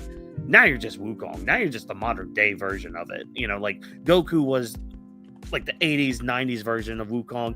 You're the 2000s to 2020 version of Wukong right now. But like, it's not just anime either. Like Spider-Man's the other one I think about when it comes to Wukong, and part of it could be the snarkiness of it, but it's really just also kind of the heart of Spider-Man as well, because like he shares a very just similar passion that Wukong has in the stories, for example, and like even the snarkiness too, like how he tries to fight everybody, but he still like wants to kind of understand them in a way, or like at least know enough about them to be like, okay, you know what, you're kind of a dick, or I can let some things slide here and there, like when him and Tripitaka had an argument about how Wukong kept killing this one lady because he was just like, yeah, that's a demon. Oh, yep. That's a demon. Guys, I can see demons. Why are you not listening to me? I can see that she's a demon. And it gets to a point where like he gets banished and they have to come back and get him because it's just like, oh, hey, Tripitaka got kidnapped. He's about to get eaten. We kind of need you, Wukong, because I'm not strong enough. The horse isn't strong enough. I think that was around the time where they had Sandy there too. So it's like Sandy's not strong enough.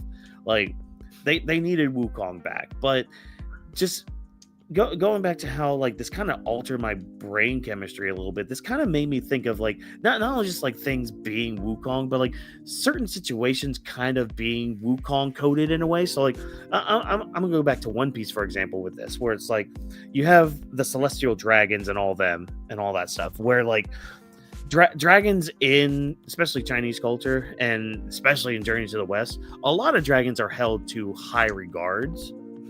As exactly, like so that's really the name with it. But I kind of think of it a little further with like everybody that was in like the Jade Empire, like with the Jade Emperor and all that. Oh yeah, Jade Emperor's court. Yep. Yeah, and like that's kind of where I'm seeing like people like the Celestial Dragons, because it's like you have Im-sama, who, I mean, let's face it, he could be the Jade Emperor of One Piece. There's that little chestnut. But like it's just things like that like have fully altered my brain chemistry to be like, okay, you know what? These are just like the different like levels that we're getting into, like different realms, if you will. So it's like with Luffy right now going into, again, I don't want to make this a whole One Piece thing, which don't worry, we'll get to One Piece later, because that technically had an ending this year. But like, when he got Gear 5, that was him getting into like that almost godlike form. Because again, Gear 5 has bullshit Toon Force powers, we found out. But like in a way though, that was kind of his way of reaching. See, I struggle saying he reached Buddhism that way. Or like like enlightenment or something. Yeah, like that enlightenment, nirvana kind of thing. But like I feel like it's more of like almost end of book Wukong, where like he had reached, like they had reached where they were getting the scriptures and all that. They were getting their state of not giving a fuck. Yeah, exactly.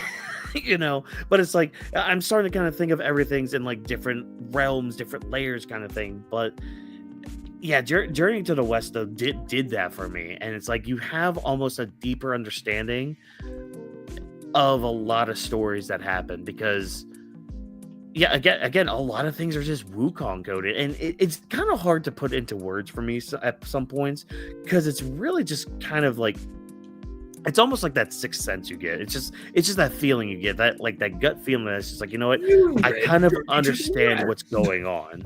Do what? You read Journey to the West, writers. Yeah, exactly. It's just like, oh, what? I see this. I see the connection here. Like, I do recommend, especially if you're trying to be a writer or something. I recommend going into this just to see how everything goes, how short stories are written, and all that. It's one of those things where Yeah. I would recommend that too, especially if you're trying to figure out, because I'm trying to write a story similar in vein, where it's a little cartoony, where it's like you can have fun with your story, just gotta remember your internal consistency, and sometimes you can go a little crazy. Journey to the West proves that. Yep. Oh man, does it ever? I could sit here talking about Journey to the West all night. Let's move on to Sly Cooper and the Thievius Raccoonus. Thank God you finally played the game. I've played this before. No, this was a replay this year. Oh, I thought you said you didn't do. I thought. All right, never mind. I'm wrong then. I thought you didn't play this. No, there was. What game was on here? No. Oh wait, maybe some of the Ratchet games that I'll get to later on. I didn't play. Like I think it was like Ratchet Deadlock, but we'll talk about that later. Oh. Sly Cooper though, fun ass game. I think I'm gonna put it. I might put the first one in B tier, above Superman. That feels fair. Yeah, only because I mean, Sly 2 is also in here. Oh, okay, never mind. We're good. Yeah, exactly. You know, like nothing wrong with Sly Cooper Thievius Raccoonus. It's just it is a very short game. I don't mean that to like really knock it down. It's really not a knockdown at all because I was able to beat it throughout the year. Cool, great, awesome. But you know, it is a short game. It's very linear in its gameplay aspects. Like, there's not a lot of having to go back in a level until, at least for me, like, what's his name? The panda. Panda. No! I'm blanking on the name. I'm blanking too. Yeah. I just remember his little fireworks stick. Yeah, fiery whip. Like that. That's what I remember from it. But it's like that level I had to go back a couple times to be like, okay, I need to make sure I get like all the bottles for it, all that stuff. The last final level with Clockwork. Fuck all of that. Fuck all of that. You want to talk about a difficulty spike. Jesus Christ. No, that's how he just killed all the other raccoons throughout time. Oh, God.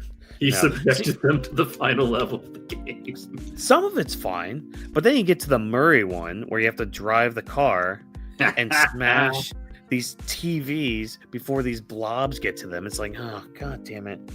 I don't want to do this. Like that final level might be the reason it's in B tier. Like thematically it's great. But goddamn, I hate doing it. I hate having to get through it. I really don't like it. Oh my God. I had to use that rewind feature a few times on that one. Well. I don't care. Honey Badger don't care. Are you even a gamer, bro?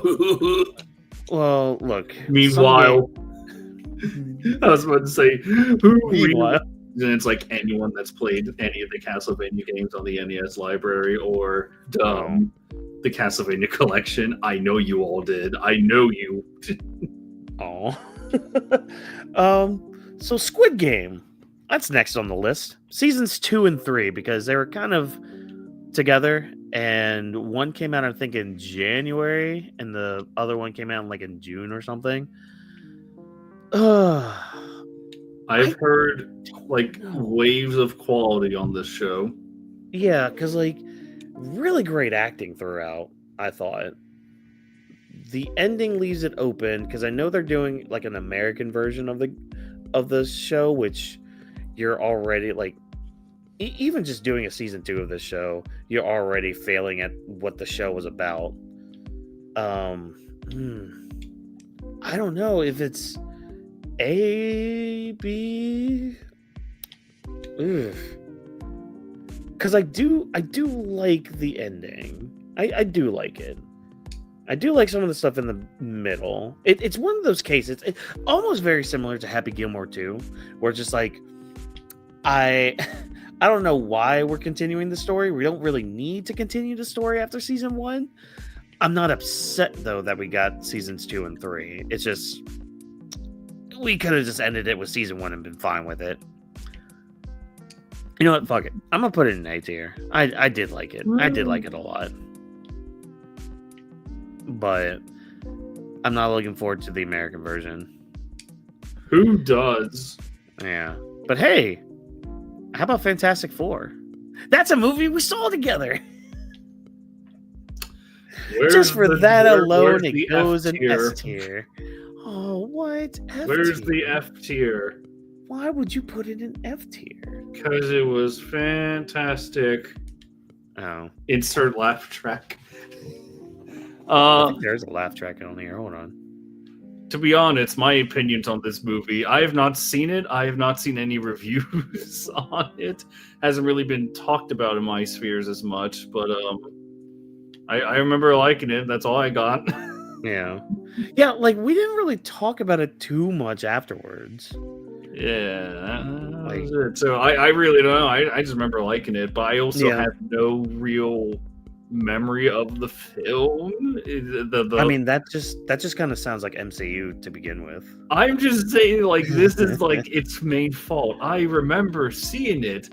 I remember liking it, but at the same time, does that like tell me it was good or not? Yeah. Yeah, and that's kind of why I'm gonna stick it in B tier. I'll probably put it. Yeah, I'll put it above. I would just stick it in C because like I don't remember it. I remember liking it. I don't know. Well, that's the thing. I think some of the what was it? Some of the effects were a little I do remember, but I mean the story I thought was fine. I think the biggest positive is that this was set in a different universe. And I remember saying that to you the night of. I'm just like, and I remember laughing so hard. I was just like, oh, thank God, this is a different universe. It's like yeah. It's so funny how ironic that statement is. Like the MCU, known for its connective world building, is now celebrated because we get to leave that behind for a little bit. Thank fuck. And plus, you get the teases with Doctor Doom and the final thing at the end with like the cartoon. But I will say this, very similar to the Superman movie. I'm kind of glad we got their story while they're already heroes and while they're already a team, because like it already establishes, like even though it's a quick montage in the beginning, it at least says, hey, they are a team right now. They've already done some of the the origin story stuff and all that. We could just move on with our days and just tell a story within their time as heroes, because like they're already known by the public, even though like it still baffles me with the scene of Invisible Woman going out there and be like basically calming down the crowd when they're like, give your baby to Galactus. No, we'll protect you. Oh, okay. No. Yeah, like the crowd, like more than ever, that you should probably give up the baby. Like I think that was the one scene. I'm just sitting there, and I think I turned to you too in the theater. I'm just like, I think I was okay. This is my one. This is my one of like what? what? Why? It's like, what would you do for your child? And it's like, well, I don't want Earth to die. Oh man, it's like, okay. Do we benefit the few or benefit the many? What do we do here? We're going to benefit the few to benefit the many. It's like, what the fuck does that mean? No, brother. This is going to be such a deep reference. Do you remember the one video I showed you of Undead Humor where it's like Mickey Mouse is ranting against all the supervillains? Oh my God, yes. Yes. And it's like he's ranting against like Palpatine and the Scarlet Witch. It's like, I have the power to save the one you love. What does that even mean? well, it means I can bring them. No, it doesn't.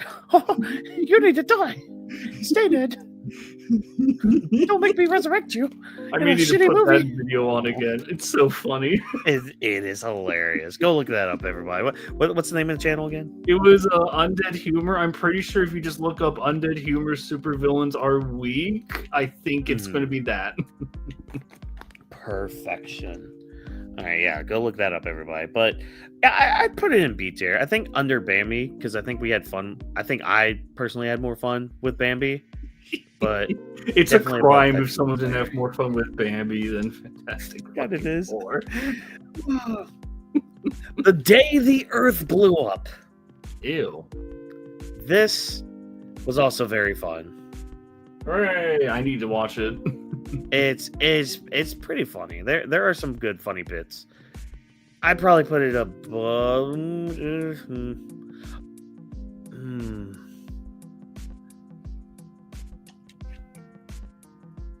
Because it is gonna go in B tier. Because I think the one bit that sticks with me is right in the beginning, because like the whole like beginning section where they like tell Daffy and Porky's origin in this universe, and their farmer dad and all that. The whole time he's just like this PNG that they move around and like this. But then it gets to like his inevitable like quote unquote death scene. And for some reason, this is like the most animated part. Like this is like the most beautifully animated part of the whole movie, where he just turns his head and just like, "You boys take care now, you hear?" Like some shit like that. But it's like the most like, like they actually put work into animating that part. But the whole rest of that beginning part is just the farmer going like a moving PNG. It's so I like that. Look up the scene tonight. You know what? I'll look it up right now. It's so funny. But like the rest of the movie is pretty good, because like they're trying to stop this Martian from destroying the Earth, and I use that in quotations because there's a twist with it, but I won't say the twist because it is actually kind of funny. But yeah, I don't think I could put it anywhere above B tier. That one bit alone just sells me every single time I think about it. I'm just like, oh my god, why? Why is he just a moving PNG this whole time? And then the one time in the movie, it's like right when he's dying, he's just like, "You boy take care now, you hear?" Like his face is all. It's almost like. If you remember that episode of Family Guy where they're jumping through multiverses and all that. Oh, love it. Remember when they got to the Disney universe and Stewie's just like, "I feel all warm and fuzzy," and it's like done by Disney animators and all that shit. It's literally that. It's like that drastic of a change. You know what you'll see here soon. Oh my gosh. I think I found the opener. It's so funny. He's just a PNG. It is just a hand. It's just a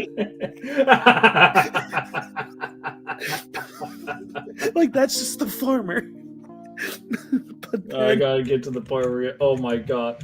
Oh, let's go. Oh my god. It's where he's just talking. Oh yeah, all they PNG have is like his mouth. It's so good. Oh, but that punchline though, of like when he's about to. Oh my god! Why is that so good looking? Right. Why is he moving so good? Like it's the one time they're just like, "Oh yeah, let's put some budget in that." What the hell was Let's throw that? some money in there. Oh man. Oh my god. Whew. Oh, speaking of oh my god. Oh, K-pop Demon Hunters. One day I will watch that film that everyone loves. It is a good movie. It is a good movie. It's not S tier movie though for me. It would probably be A tier. Maybe. Yeah, definitely above Squid Game. I think what sets this movie in A tier for me is its soundtrack, because it does have a banging soundtrack. Like some of those songs will get stuck in your head, like being some little Soulja Boy's Soda Pop lady. Golden is another great one. Takedown. Yeah, it's a really good soundtrack, but it is a good movie too. It's getting a sequel apparently, which is cool. Hey. It was released in theaters with like sing-along shit, so that's also cool. It's a good movie. It's about this K-pop group, and basically their whole thing is they come from like, well, they don't. The one girl does, but like basically the groups, there's always a group of like 3 singers that keep these demons at bay, and every so often they have to like sing a song to like reseal the portal to the demon world or something. So it's now their turn to do all that, and obviously they fight some demons. Turns out, spoiler alert, it turns out like the main girl is actually half demon. So like there's kind of a story of like coming into yourself and like being the person that you're meant to be, to kind of quote one of the song lyrics.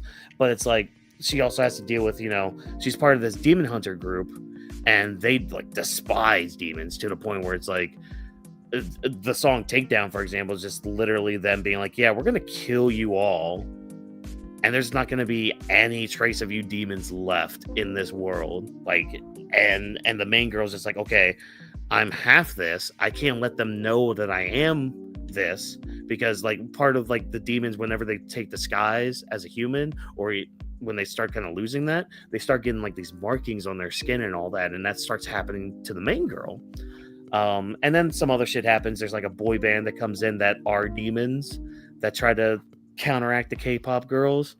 Yeah, again, very, very short, brief, Cliff Notes version, funny? I guess. Mm-hmm. You were saying like, oh, these girls have to sing about how they feel and all that. It literally just made me think of the Robot Devil. It's like, you can't have your characters emote and say how they feel. That makes me feel angry.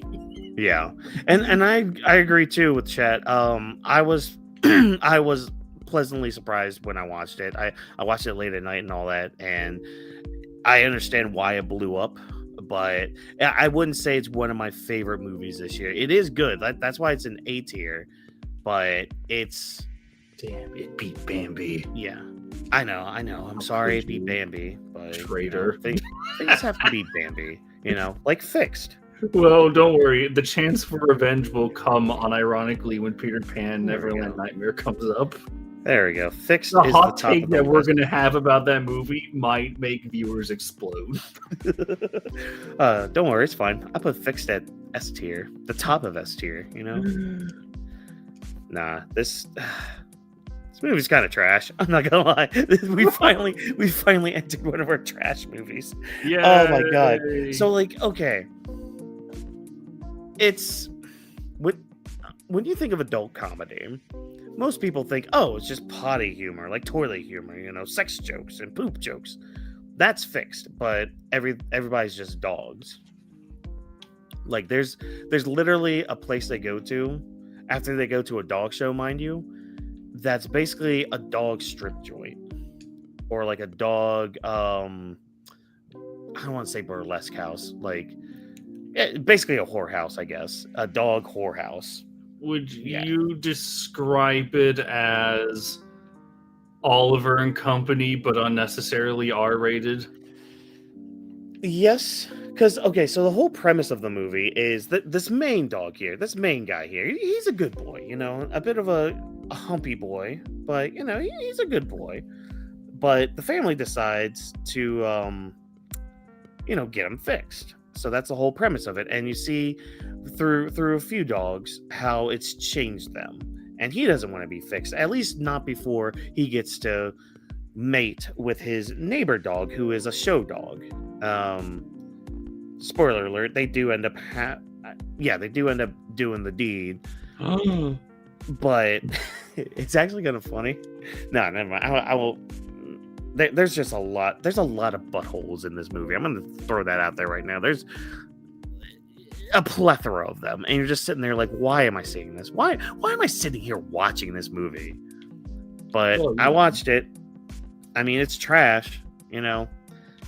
I wouldn't really recommend it unless you're like in college, 20-something years old, drunk as shit. Be like, well, let's watch Fixed tonight. Unless you're making a YouTube video riffing the movie by the sound of this. That too, like, because that's the thing. You can get, if you're with a group of people, you can have a whole good riftage of this. Like, it would be it will be one of those movies that you can do that with. But if you're by yourself, nah. Pain. Yeah, I wouldn't say pain. It's just you're just sitting there like, why did I choose to watch this? Like, why? Why at all? But it is peak bullshit. I will say that, Chad. It is peak bullshit. But it's also kind of trash. I can't lie. It belongs in the trash. Hooray. Stranger Things. I am kind of glad I did not keep up with this show the more that time goes on. Well, okay, I'll say this. The people that are comparing this to Game of Thrones Season 8, they're lying.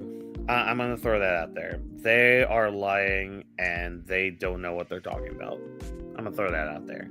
Now, does that mean that this story does not have problems? Oh, no, it does. It most certainly does. And especially this 5th season, there are some issues with it. But I can't say that those issues really deterred me from the series as a whole, because the series as a whole is pretty good.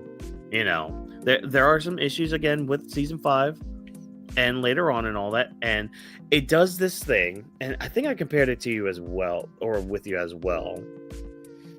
But it does that thing that Kingdom Hearts 3 did, where remember that mobile game that nobody played?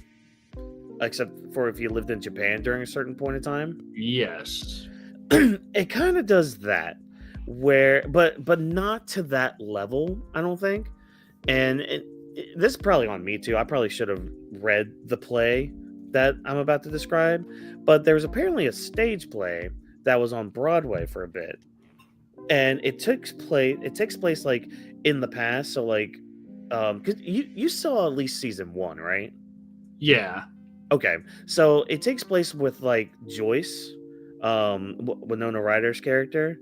It takes place while she's in high school, and the main villain, who becomes like this Vecna character and all that stuff. He went to high school with her and Hopper and all them, and the play is centered around that time period where apparently there's a play going on within this play, so playception right there. But apparently the play deals with why Henry, the main villain basically, is the way he is. Like it kind of goes a little bit more into like his mindset, and it goes into a little bit of what happens within the season. And here's the other thing too. I don't think there's any recordings of this play. I don't even think. I think it might be in London right now that they're doing it. I think. Again, I'd have to look this up, but like it's kind of hard right now to go and watch the play, which is why I compare it to like the whole Kingdom Hearts 3 thing, because it's like, why would you lock behind kind of things that are kind of important to a character? Why would you lock that behind things that we can't access anymore, unless it's a script or like a screenplay of the play online? Like, yeah, I don't know how I felt about that, learning about that, because like that's the other thing. Nobody knew about this play until season 5. Like everybody I've been talking to or seeing had no idea this was a thing until season 5 came around. And it's like, okay, we have that. Great, but there were some things, and I mean I go a little bit more into it, not to kind of plug other things as well, but we did do a stream the other night on Anima W3 Studio, the Vault channel. We did do a stream talking about Stranger Things season 5 and the series as a whole. But I mean, even with all the issues, all the problems and all that, I still can't say I didn't enjoy it. Because I did. I really enjoyed some of the characters. A lot of the stuff like with Dustin and Steve, top notch.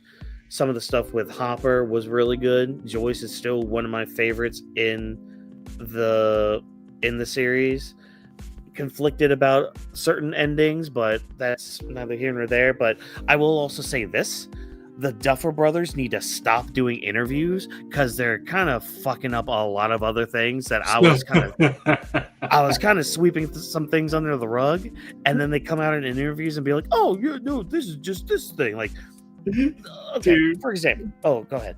It's so funny you say that because I was going to try to bring it up with you. I got shared this tweet. It's like the Duffel brothers said that, oh, how come there weren't any demigorgons in That's the what I realm? was gonna. Yes, They literally pulled what the fucking Game of Thrones writers did or showrunners did. It's like they kind of forgot about that. it's like, well, the reasoning was just like, oh yeah, they're just not around. It's just like you had an in-universe reasoning that you could have used. All you had to do was say, because this was kind of alluded to in season 3, where like people started walking. Spoiler alerts for season 3 if you haven't gotten there, but like these people are taken over by Vecna, and they start going into like this basement of the warehouse, and they just fall to the ground, explode into like meat sacks, and like create this new mind flayer in the world. And so you could have easily explained it like that, because you already had the mind flayer using these demobats, using the demodogs, using the demogorgons in all these seasons. You could have easily just been like, oh yeah, the mind flayer, you know, he's this dusty being, but you know, if he can make a physical body, he could just take over some people, turn them into goop, bada bing bada boom, merge together, there's your body. You could have just done that. You could have just said that. Like, hey, all the demodogs, all the demos that like the mind flayer was taking over, yeah, you just formed them all into one body. There you go. That could have been your explanation instead of this bullshit. It's the again, undead humor. What does that even mean? It means they didn't give a shit about it, you know, and they want to be like, oh yeah, this certain character is open-ended. It's just like, no, it's not. No, it's not, because you said things that contradict all that, even in your own final season, and you're gonna try to make it open-ended? Fuck you for that. Fuck you This for is that. why I celebrate Death of the Author. Yeah. It's just like, they just need to stop doing interviews. But again, like, even with those issues aside, I still have a lot of fun with Stranger Things. There's still stuff that I really like. There are characters I really like in it. Again, Dustin and Steve, freaking Max, Lucas this final season really stepped up for me as a character. I thought he was fantastic. You know, it's going in A tier. My God, everyone It's going. will hate you now. It's going under Daima though. Rocket Robin, thank you. Robin's the GOAT. Just nothing goes over time. Oh, where is it? All right, Ratchet and Clank 2016 over Daima. There we go. I love Ratchet and Clank 2016. Unironically, I do too. I do too. You know, it's, you know, while I have it up here, we'll move on. I'll move on with this. I think it'll go. I would, it's somewhere in B tier. Oh wait, by the way, I think we need to make this clear: game or movie? Because I'm talking. Oh, this is the game. Okay, yeah, no, I would feel comfortable with it to be. It has like all the basic stuff of Ratchet and Clank done well enough, and it doesn't take any of those big steps. Yeah, you know, I think I might put it above Bambi. Because that's fair. I mean, I really like Ratchet and Clank. Obviously, have the fucking rhino. Yeah, I thought not. No, exactly. Like I played this game enough. I think this was the run. No, never mind. I'm thinking of Rift Apart. Because Rift Apart, I was able to get the invincibility cheat for that game. So I'm just like, oh, I can just hike this up to the highest difficulty and nobody can kill me. Fuck you. Take that. Take this. Yeah, no. Ratchet & Clank 2016. It's really fun. I really like how they enhanced some of the stuff from the first game. Some of the things they changed, like I'm not gonna lie, I'm kind of glad we got Nefarious in this game. I like because we got his human form here. I think. Yep. Yeah, and I mean it's nefarious. And don't worry, Trevor. Up your arsenal is on here. Yay, good. it's gonna go where it needs to go. My boy, my precious boy. Oh man, but yeah, just a really good. Like, this is how you enhance an old game. Oh. Meanwhile, Jack and Daxter won.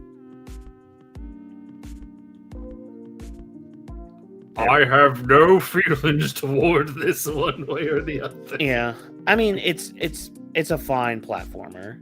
You know, I'm still sitting on Jack 2. I do want to play that.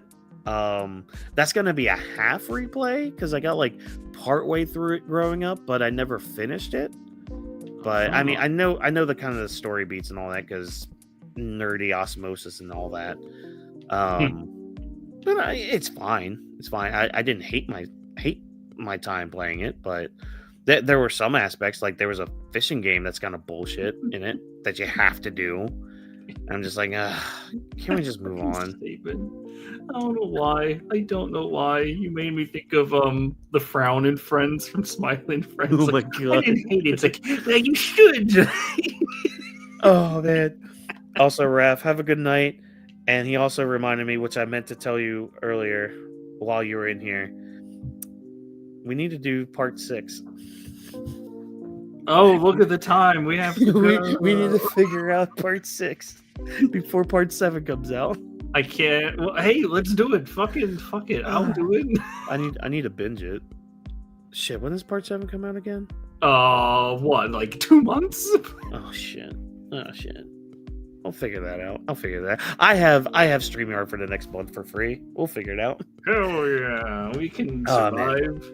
But yeah, I think that's fair. Jack and Daxter, I think top of C, because I think compared to everything else in C, it's better than. But yeah, it doesn't compete with B. Oh my god. Okay. Fucking Jesus Christ. All right. What's this little nugget? So this is Ranger Reject Season 2. Oh, yeah, this little thing. Read the manga. That's all I'm gonna say. Oh, okay. The way they butchered Season 2, they threw. Okay, so you know how I'll compare this to Bleach, 1,000-Year Blood War. Oh no! You know how each core basically covers like 50 something chapters, and it feels fine, right? Don't tell me that this only does like 10 chapter or like 5 chapters.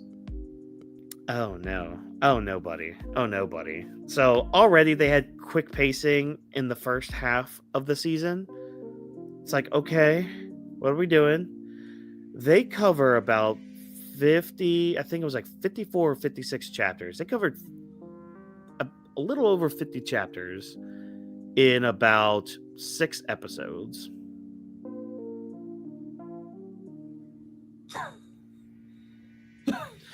And it's probably, and I shit you not, the arc that they were covering in that section was probably one of the best arcs of the series.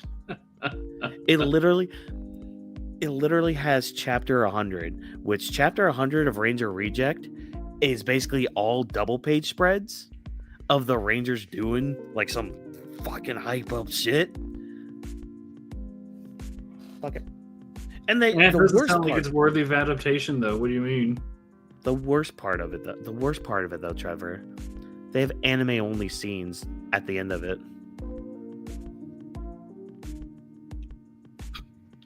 They completely overlook a very important character introduction halfway through this season. Mind you, that when a certain chapter came out like a month ago, I was in our group chat being like, you guys are stupid for not reading Ranger Reject right now. You guys need... I know you remember that day. That day. I was just like, you guys need to get on this. And you still need to get on it. Read Ranger Reject. Don't watch this shitty anime. Except for the openings. The openings and endings are fun. Like the ending for season 2 had Fighter D playing like an NES version of himself. Oh, how cute. It's cool. But other than that, read it. Read the manga. I implore you. In fact, the manga is probably going to be done in like 20-some chapters, I'd say. 20 or 30. The death of the heroes. Yep. Apothecary Diaries, though. Season 1. I watched season 1. You know what? This is a recommendation I would say for Becky. I think the wifey would really like Apothecary Diaries. You might like it too if you watch it with her. Yeah. Takes place in like it's not feudal Japan. It's like Edo period, I think. But basically this woman who's an apothecary, she ends up getting kidnapped and working in one of like the shogun's gardens or whatever, for one of his sons and all that. And turns out they find out, oh, you're actually very good with like drugs and poisons. Hey, you want to be a taste tester for one of our concubines here? It's a trap. Actually, like it's actually a really cool story. Like there's some mystery to it. Like Becky. Mysteries. Yeah. Oh, there she is. Guess what? You've been recommended a show. Yeah.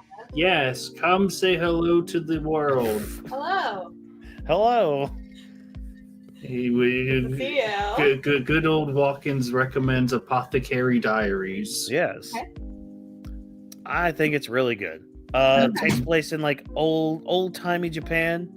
About an apothecary who becomes a taste tester for a concubine for one of the shogun's concubines. Yeah, it's really cool. Got some mystery to it. You find some good twists and turns too, especially like in the latter part of the first season. But yeah, it's a really good show. I think it's a good comfort show. I think because like it's nothing like too bombastic. Like it's not going to be like your JoJo where it's like, oh my god, Dio's back. Like it's not going to be anything like that. But there are some like moments where it's just like, girl, what are you doing? Why are you getting into this situation? And like literally, there's a part where because like there's like this toxic makeup going around, and she goes up to one of the attendants. She's just like, wait, this was outlawed. And like this attendant has a higher rank than the main character, and so the main character is just like, wait, so this makeup is toxic. We tried to get rid of this for a reason, and you kept it. And she walks up to the girl and slaps the shit out of her. Like it's some of that shit. Like it's some really good stuff. Like moments like that where like the main character is just like, yeah, no, I ain't taking your bullshit. No, not at all. There you go. You have a new show. By the way, you have a look what's here in B. Oh, are you ranking? Wait. Yeah, we're ranking Oh, he's ranking all the stuff that he's consumed. But take a look. What's that movie in B tier? Oh yeah, B. What is that? Looks a deer. Sorry. Oh yeah, a deer. Looks like a zombie deer. The zombie deer? Yeah, based on an old Disney. Bambi! Yeah. Oh, yeah. See, look, he ranked it in B. Isn't it worth watching? It's B for Bambi. Oh my god. Don't you want to watch it? Do it. I mean, is it like psychological scary or is it gory scary? Oh, it's psychologically gory. I was gonna say, from a certain point of view, it is psychological. Yes. Because I can generally handle like psychological thrillers. It's the gory slasher stuff. I'm like, nah. Well, then can I introduce you to a Peter Pan movie? Then? Slaughter. Just, it's okay. Oh, and the mom dies. No, no, you're missing out like the 15 humans that get that just get horned. Yeah. So wait, is Bambi in the public domain, or how are they gonna around this? Magic? Oh, yeah. You see, you think he's bullshitting. You think he's just playing. I just wanted to tease you. You're free now. You're free. Oh man. Yeah. We just wanted to recommend you a show. Sounds good. I can't wait to watch it. Yay! Is it on Netflix or? Yes, it actually is. There you go. Okay. I believe so. Yeah, I believe it is. Yes, Sweet. I think that's where I watched it. No, I watched it on Crunchyroll, but I do believe it is on Netflix. Alright. Mm. Well, all right. Well, have fun. I won't. I've been trapped here. Call the police. What? Oh, you look happy. What? Now? You're having fun. You think I'm having fun with I- my I best think- friend? Fuck you. No, impossible. Lies. So speaking of fun, these next year are going to be fun. Yay. MHA, Bye. MHA. Oh the final season. I love the final episode so much. I do too. I mean, see, this is very similar to Stranger Things. By the way, I'm putting it up here, above Stranger Things. That's fair. Yeah, because I mean, it's kind of the same ballpark too, where I did have issues with it, especially in the final like battle and all that. Like I do have the issues, but I think the anime at least enhanced it enough to where I'm like, okay, you know what? Because again, I'm somebody I can brush certain things under the rug. I can just be like, okay, you know what? I don't like it, but you know, it is a point against it. But you know, I still enjoy this thing as a whole, and I think that's just MHA too. Because like, and you know this too. Like there's also just like a personal thing with me when it comes to MHA. Because like for example, MHA is one of the reasons I wanted to start a YouTube channel. Because like I remember binging the manga for a bit, because like at the time the manga was only up to when Bakugo got kidnapped, and I was kind of one of those. Oh, okay. Yeah. This was like 2016 time, and Good War 2016. Oh my god. Yeah. Oh my god, that was 10 years ago. But yeah, so like that was one of the manga that like I wanted to catch up to it because I wanted to cover it on the channel and all that, which you know I did for a good chunk of my life and all that. But I did also introduce it to a lot of people in my life too. One of them who shall remain nameless, other than Bitch Tits McGee, but like MHA, it's I have trouble talking about it sometimes because of all that shit that went into it with it. But like, I can't say that my time with MHA was bad, because again, it branched me out to do this. It helped me connect with a lot of other people. It was a really good story, like it really was. And despite whatever headcanons people had or how certain things didn't play out the way we all thought it was, I think it's still something that means a lot to me. And it's one of those like pedestal kind of things that I put things like Naruto on, or like Spider-Man 2. Naruto for you. Exactly. Like it's one of those things where it's like, I know that there are issues. I have those issues, you know. But it's just like there's just that emotional core that has struck with me, where it's just like I can't knock it down a certain level, you know. Like if things had panned out a bit differently, this would be an S tier. But I think just compared to everything else just on this list that I consumed this past year, it does kind of fall just a little bit, you know, like, and especially things like above it. Like those are just things that like really exceeded my expectations. Some of them even altered my brain chemistry, for example. But yeah, it's one of those things where I'm glad it's ended. I'm glad we can move on from it. There's still Vigilantes going on, which I do need to catch the anime for that, because season 2 starts here shortly in like the next few days. But yeah, it's just I can't put it anything underneath an A. And again, it's along that Stranger Things line where it's just like I like how some character arcs went. I liked All Might's stuff. You know, I like how I'm one of the few people probably that did really like Iron Might. I thought that was really cool. Wait, people have a problem with Iron Might? There are people that didn't like Iron Might. Okay. Yeah, exactly. That's why, like, I'm just like, okay, whatever, dude.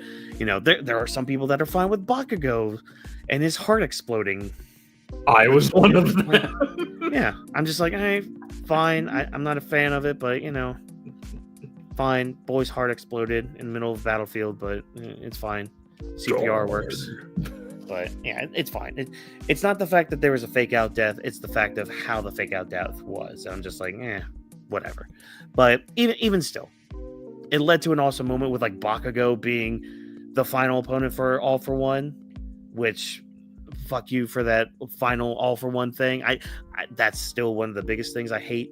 Is the fact that All for One was the final villain because of the Shigaraki. He took over Shigaraki's spot. I was like, come on, dude, you're done. Yeah. And turns out Shigaraki's powers came from All for One, which I don't want to talk about that bullshit. It's me, Austin, all along. It's me, Austin. Oh my god, the fucking Vince McMahon bullshit. But then, like, you get to the epilogue, and like some of the stuff in the epilogue is fan-fucking-tastic. Like the shit with the Todoroki family. Oh, yes. Oh my god, it breaks me every single time. Like, and say what you want about Endeavor, like, yeah, the guy's a piece of shit, but as a character, he's probably the best written character in that whole series. Dude, some people, I've seen the takes, even recently, it's like, oh, he still gets to keep his family. It's like, you fucking watching the same show or reading the same manga that I have? Literally, he said, I don't want you guys to have to feel like you need to see me. And his oldest son says, yeah, no, I'm getting married and I'm leaving. Like, you're not invited to my wedding. I want to never see you again. Fuck off. I hate you. Don't talk to me ever again. It's like, yeah. How interesting how there's consequences for his actions that will forever be part of his life. Yeah, and it's not just the fact that he's stuck on a wheelchair the whole time, but like the thing is that he does still have his support. You know, say what you want about his wife coming back, but I mean, you know, Stockholm syndrome is a hell of a drug. You know, but seriously though, it's just like, you know, I could see like where there's a care in there because I'm a very similar person where it's just like, okay, if I see that you're trying to put in some sort of effort to be a better person, I'll support you. You know, I'll be there for you. But you know, if you go back on that, you know, you've already gotten your second chance or third chance or whatever bullshit. Like I'm done with you at that point. So I can see it from the mom's perspective, and of course Shoto, he's just a good little nugget. He's a good boy. But like that's just an example. It's just like, you know, there's great character work in the show that I really love. There are still those things that I just do not like though. That happen, mainly stuff that happened at the end of it.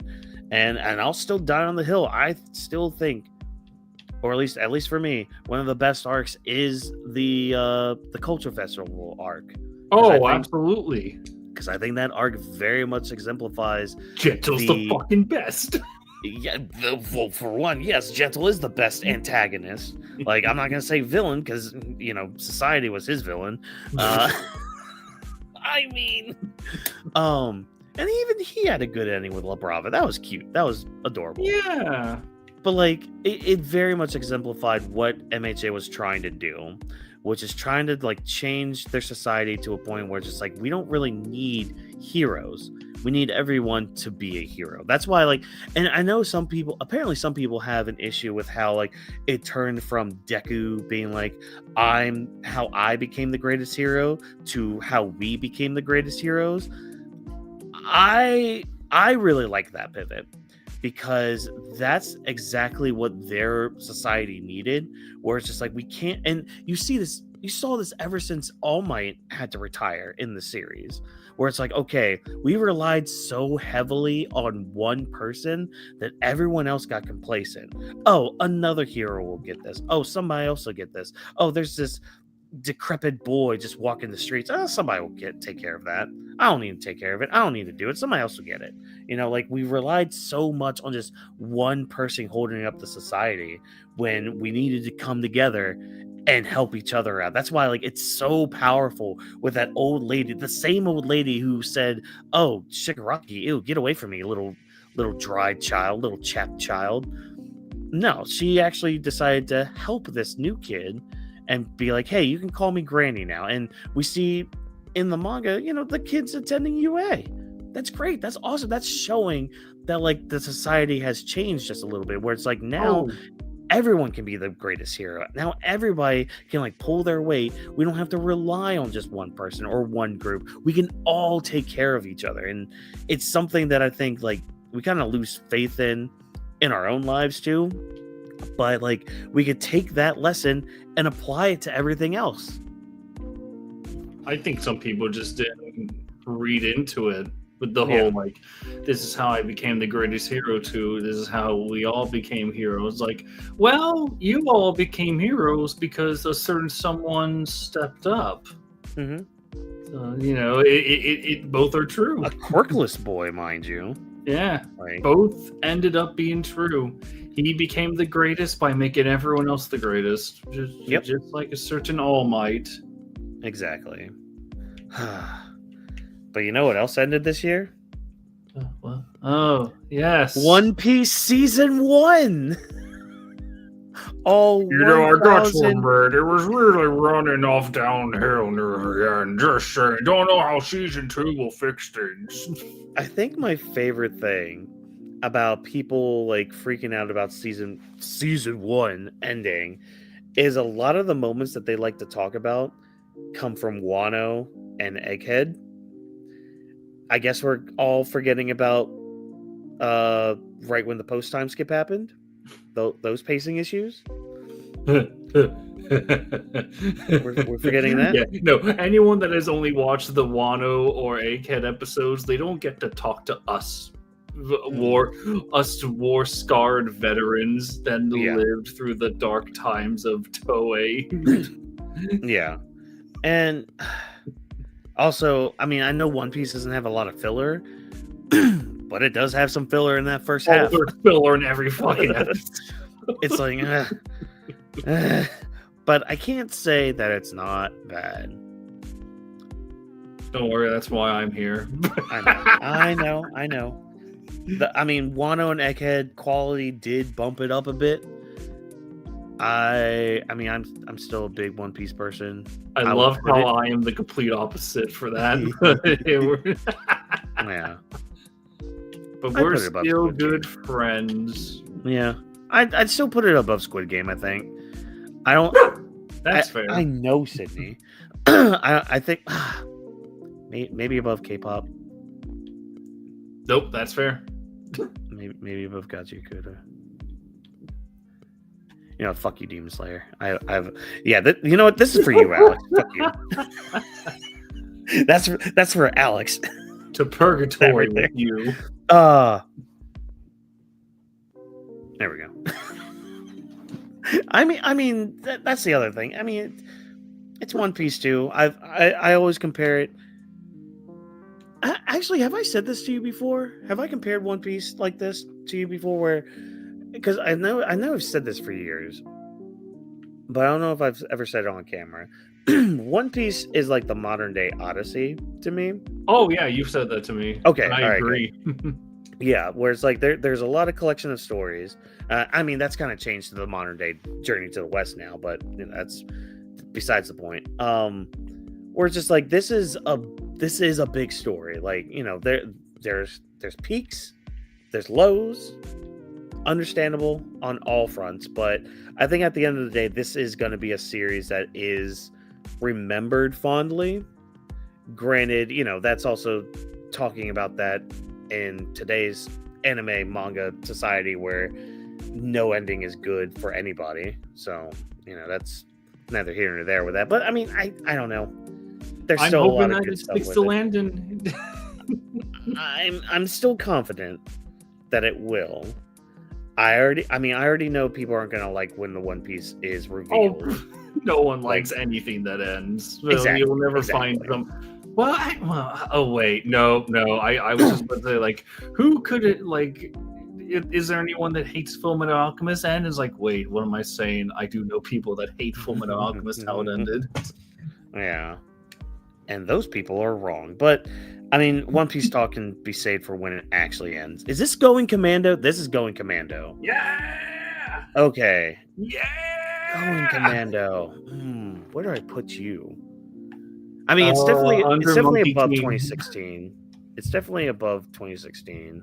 I think it's with Monkey King. You should put it there. Subliminal messaging. Go ahead, do it, pussy.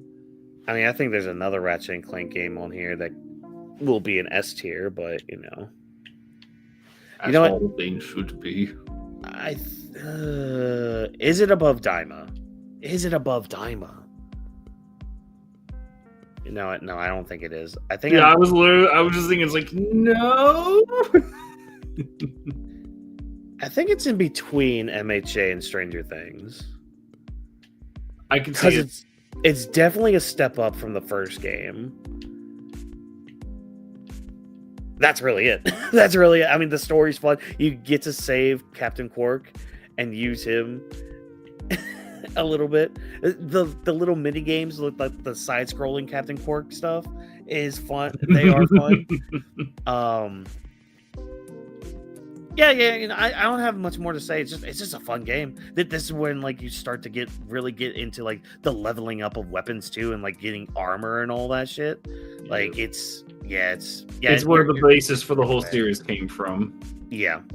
This is where like it's very much like the GTA 3 of the Ratchet and Clank games, where it's like, okay, GTA 3 comes out, you got your mini map, you got like your other side missions. It's actually 3D now. It's like, okay, cool. How are we gonna expand upon the other games? Like that was the starting point for like GTA. So it's like this is the starting point for like Ratchet and Clank. Like, yeah, you had your first game, cool, neat, you got your weapons and all that, but like this one really was just like, all right, this is what the game's gonna be. Y'all on board for it? Great, you guys are fantastic. Oh God! Oh Trash. No! I'm not. Do we even want to talk about it? No. Do we want to talk about this absolute fucking travesty that doesn't deserve to walk in the fucking earth? No, it live action Lilo and Stitch is trash. It is one of the worst films I've ever seen in my entire fucking life. Yeah. It is. It angers me so how much they changed in the belief that they would make it better. But hey, you know, Ohana means family, and family means you get left behind. Marine biology is the true meaning of Ohana. Ohana. Oh my god, fucking travesty of a movie. But you know what's not a travesty? Peter Pan, Undead. No, not Undead Nightmare. Neverland Nightmare. All right, here comes the fucking hot take. Let's see. Where do you go in A tier? It is, I believe. Hold on. Oh wait. No, see, like Daima's like the gatekeepers. It's like, are you better than nostalgia? I don't think it is. Knowing you, I don't think it is. That was a fun night, though. That was a hilarious night because here's the thing, chat. This movie's actually kind of good. No. We can't even say no. We can't even say kind of good. It was good. That was the shocker. It was good. Like, it had purpose. It had like a meaning behind it. It passed my test. It passed Walken's test. It passed Edens's test. He was watching. He was invested in that film. All of us were just like, oftentimes, you know, we're going to sit there, we're going to watch movies, we're going to riff over them. But this was one movie that we were surprisingly quiet over a good majority of it. Because it was like, wait, hold on. We're like, wait, this is actually good. Is this time and effort being put into your script? Are we actually giving a shit about what we put out? How is this possible? Impossible. Oh my god! I mean, Tinkerbell. It's the best of the universe. Somehow, it's the best of the fucking. The Captain Hook reveal. Yeah. Oh god! I'm putting it under One Piece. I think. No, piss everyone off. Put it above One Piece. Good. I mean, I could, but I think because here's the other thing too. With a lot of the things that like are above this, I mean, I could say the same thing about like Ghost of Yotei and Demon Slayer as well. because they also made me tear up a bit. But everything else above that is kind of more of those emotional chords that get struck with me. So it's just like, I can't really do that. Even though, again, it's a really good movie. But I think above Yote and under One Piece, I think that's a good spot for it. At least for me, I think, yeah. That's fair. Now, Phantom of the Opera. I saw this in theaters this year because it was playing during Valentine's weekend, which I went with a friend of mine, it was a good time. Good movie, good adaptation. Probably gonna stick in B tier, I think. Well, actually, I can't say anything. I'm one of those weirdos that just hasn't seen any version of this. I would recommend it because actually I was the same way. Because I actually didn't see this movie before I saw it this past year. And hell, I mean, being the music major I used to be, I actually never saw the stage play either. So there's that too. It's just one of those things that you just kind of absorb with osmosis. But it was a good movie. Wait, no, actually, I lied. How could I forget the Disney magnum opus, Phantom of the Cineplex? Oh God, that memory just awakened in me. Oh my God, it awakened me as well. Pokemon Legends ZA. Oh no, you go ahead, take the wheel. So it's conflicting because on one hand, there's like a certain addiction that comes with the game, where it's like, I don't mind leveling up. I don't mind doing these side missions. Like, that's the thing. I think the biggest strong suit, at least for me, for this game, are the side missions because like they're not too in depth with anything, but they're based on the Pokemon. So it's like you kind of get a little bit like it's almost like each side mission's almost like an anime episode. Where, like an anime episode will focus on one Pokemon. So, like, let's say a Donphan, for example. Like, oh, you got to catch this Donphan for some reason. It's like the reason is like, oh, I'm making this field of corn and I need a Donphan to use rollout on the field because that'll help me greatly because their rollout does this. Like, you learn a little bit more about the Pokemon through these side missions. And it's like, it's a great way to kind of like get you engaged in the world. To be like, okay, you know what? I actually feel like I'm in this Pokemon world. I feel like I'm learning about the Pokemon in this world. It's something that like Legends Arceus kind of did too, where it's like, oh, we need this Pokemon again for like this field work or whatever. Like, oh, we need a Pokemon, like we need a water Pokemon, for example, that can use water gun or something. Like literally, I was playing this game earlier today. I had to get what's the Pokemon called? Octolock or what was it called again? From like Sword and Shield. It's like it's not Octillery or whatever. Actually, no. A better example. You had to catch for a side mission. You had to catch all 4 colors of Floette and give to somebody. And the prize for that, obviously, besides money, was I can get now different colored dyes for my hair. That's cool. That's awesome because they can actually use like the color scheme of the Floettes for your for like hair dyes and all that. It's like, oh, that's actually kind of cool. I learned something about this Pokemon. So like you actually get some knowledge in that. Like it actually kind of makes you feel part of the world. But like I think for me, the main story is kind of like the part about it. Cause like Pokemon games nowadays with like their main stories are so handholdy and they're so like nobody's like a complete asshole. Like your main friend group of there is like your basic rival character, Snoresville. You have a dancer who's apparently related to one of the kids from X and Y, which that's kind of cool. That's kind of neat. And then you have somebody who's obsessed with a streamer, who wants to be like a stylist or whatever. So that's also kind of cool. And you meet some other colorful characters and everything, but like I don't know, nobody really struck a good chord with me when it came to like the main story. I think again, a lot of the stuff that I liked about it was the side missions. I do wish you could go to different areas because the little wild areas they have where they are kind of different, they're very small and it's just like you're going like on top of a building to find an Arbok. What Arbok like just chills at the top of a building, especially like the alpha Arboks, which I mean it kind of gets me to my other thing too. As much as I like the alpha Pokemon concept, it's kind of like that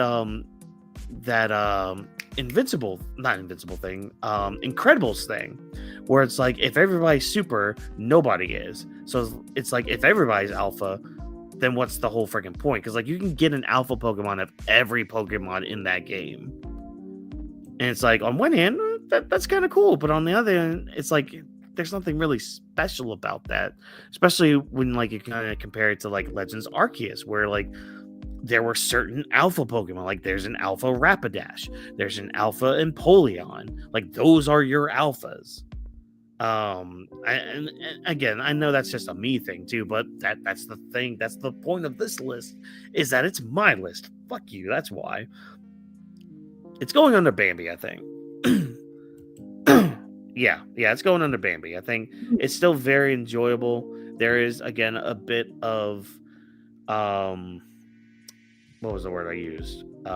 Addiction to it again, but beyond that, I doubt I'll replay it. I doubt I'll even get all the Pokemon in it. I probably won't finish the Pokedex or anything. I did get the DLC, which is what it is, but it's kind of along the lines of what that Donkey Kong DLC that you mentioned earlier, where it's just like there's stuff in it.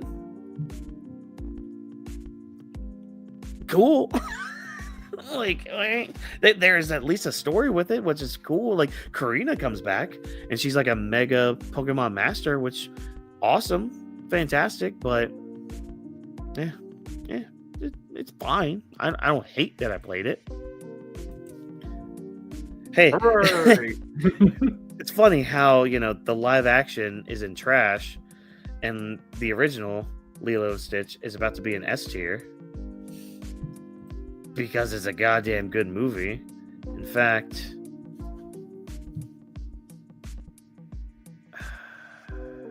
yeah. Honestly, if it was me, I would honestly slide that even above Bonanza. I think Lilo and Stitch is iconic. Yeah, I would agree with you. On It's that. like, I was debating that, but I'm just like, is it? I think yeah. And this is just a free side shot to that fucking abysmal live action. I think the reason why we get so passionately mad about that is like the original, it's a work of love and it's like, yeah, it's not even just a work of art, it's just a work of love. If you really take the time to look at what the director went through to make this movie happen. And then it's just like everything, like he worked on this story for so long, and man, does it show. And then Disney's like, well, those live actions. Well, guess what? We're pilfering from your era now. This Lilo and Stitch, it's going to show our age a little, but I don't fucking care. This was like one of our kids' movies. This was our time, and then they pilfered that. It's like, yep, you got that from this? How did you do that? How and why? Why would you do this to me? Why would you torment me so? Because I made it a point to rewatch this movie before seeing the live action, and I'm so glad I did, because god damn, that live action just sucked. This is a movie that, mind you, is about, I think, 30 minutes shorter than the live action, and yet the live action decides to almost copy and paste the beginning scene, and yet make it like 2 minutes long, but also making it feel like that beginning scene was 2 hours long. Yeah. Well, how do you do that? Man, Lilo and Stitch. I love the original so much. It's really good, dude. Mario and Luigi Superstar Saga. Oh, wait. Oh, shit. I replayed this one. I'd be slapping that in ass as well. I mean, I'm tempted. I don't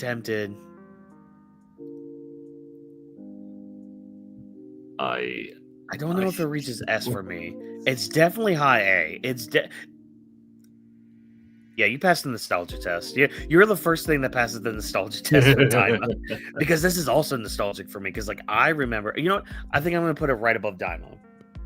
Because, again, this is one of those games that I played a lot of as a kid on my old Game Boy Advance. And it's just a lot of fun, dude. Like, the turn-based action's really fun. I talked about Expedition 33. You know what? Fuck you, Expedition 33. There you go. Like, Expedition 33's praised for, like, its parrying system and its dodging system. Nah. Mario and Luigi Superstar Saga had that shit. Like, not only just from jumping, but you could do it with, like, the hammers. You could do it with, like, the fire and the lightning you got. The world itself was massive and big and a fun explorer. Like, it was a lot of fun to just explore around in and discover different things in. A lot of just, like, different badges, hats, stashes, if you will, or, like, jeans you could wear to enhance your abilities and all that. Hell, this last playthrough I did, I made sure I kind of focused on boosting up the stash point, because it was, like, apparently that was, like, your luck or, like, your critical hit rate in fights. So I'm just like, you know what? Let's try that. Let's see how that was. And oh my god, dude, the amount of crits I was getting in some of these fights was ridiculous. Yeah. Oh man, but, like, also just, like, timing with, like, the double team moves and all that. It's just a really good game, dude. It's really fun. I hold this game in the same esteem as and this can be same for Bowser's Inside Story, since we're on that subject. I hold this in the same regard as Paper Mario 2. It's like, Yeah. everything is so goddamn crisp. It's so set. It's so solid. I love it so much. I still need to beat Thousand Year Door. I just realized that. Good. We have something for you to do this year. Yeah, that'll be on next year's list. You know, it'll be great. Word. I forgot where I was at in that one. Now that's a whole other discussion for a whole other day. Ratchet Deadlocked. Yeah.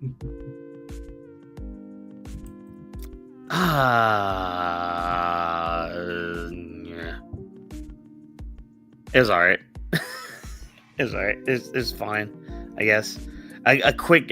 Apparently, the story with this one was this, like, they needed one more Ratchet game or something, so they were just like, let's just do, like, a bunch of tournaments. Which, you know, the Coliseum stuff was always my favorite thing to do in the Ratchet and Clank games, but now it's a game.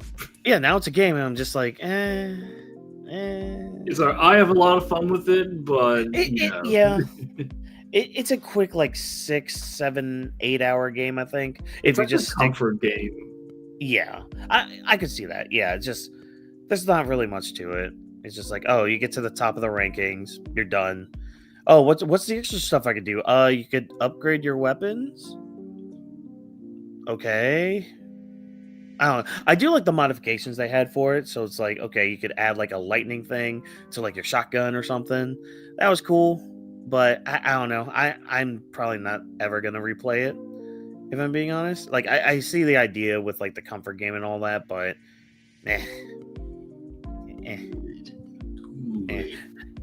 Now up your arsenal, though. All right. Throw that shit up there. Yeah. There we go. Lawrence! The introduction, the true introduction of Dr. Nefarious. Oh god. Villains. Oh god. Okay. A formidable villain too. Like, his boss fight is pretty hard. It can get pretty hard. Man, see, this is where, like, things really ramped up, you know? Like, you got tons of weapons to upgrade, a great Coliseum to fight in, too. Man, this was just such a big step from, like, going commando, and it sucks that, like, I think Deadlock came out afterwards, but, man, just the addition to, again, of Dr. Nefarious as a villain, as a character, just all around, just makes this game even better. You know, you even got to return to freaking the first world from the first game. Yep. The city. Oh man, Ratchet 3. It's one of my favorites. Yeah, that's why it's up there. I don't know if it's above any of this other stuff for me, but it's still S tier though. Like, I think that was one of the only things that Ratchet and Clank was struggling with the first two games, is like having a really good villain where it's like, all right, President Drake, he's like a very basic bitch. It's like, all right, you know, he's bad guy, shoot him. Ratchet Clank 2, it's like, all right, so it's evil fur thing for okay, whatever, shoot that evil thing. fur All boys. done. You have a character that is just like, he is as absurd as the world is around him, and he's still a credible threat, even though his main gimmick is that he will short circuit and play a soap opera. It's so good. Oh my god! Did you ever hear the full context for the soap operas? I don't think I did actually. So what's hilarious is that, I know you can look it up on YouTube, and I highly encourage anyone that watches this to do it. Every episode of that soap opera is connected to one another. It's all one storyline. and it all escalates as well. It's like, I knew you would be a zombie, and then the next episode from the next cutscene would be like, I knew you were a robot zombie. I must have watched you. No, the sun is yours. It's that absurd. It's so good. It's so good, man. I don't have any notes, man. It's a really good game. I love that game. And again, like, as much of a joke as Nefarious is, he is a threat. He's a legitimate threat. Again, that boss fight you have with him. Universe in the fifth one.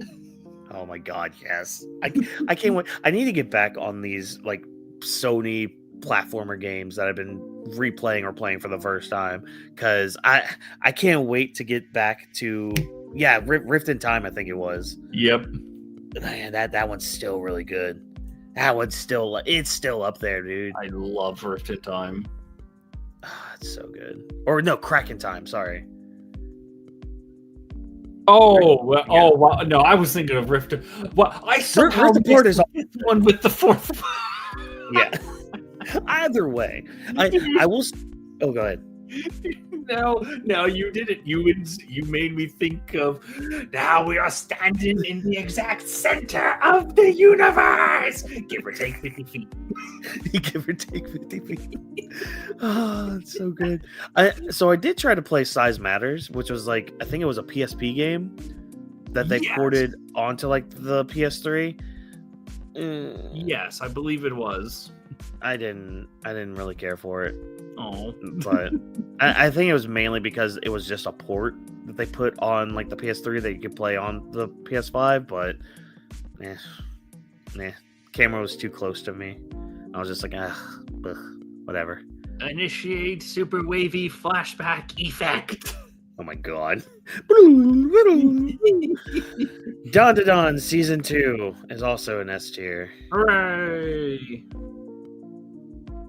Might go above Has-Been Hotel. Actually, nah. Defeat the Has-Been Hotel. Yeah, it's over that. Oh, okay, cool. It actually is, dude. Well, you've been catching up to it, right? Been trying to. Not all the way through, but I'm really liking what I'm seeing. That's fine. Where are you? Because I don't want to spoil a scene for you. Wait, where did I? Wait, hold on, because I made sure I finished season 1. Yeah.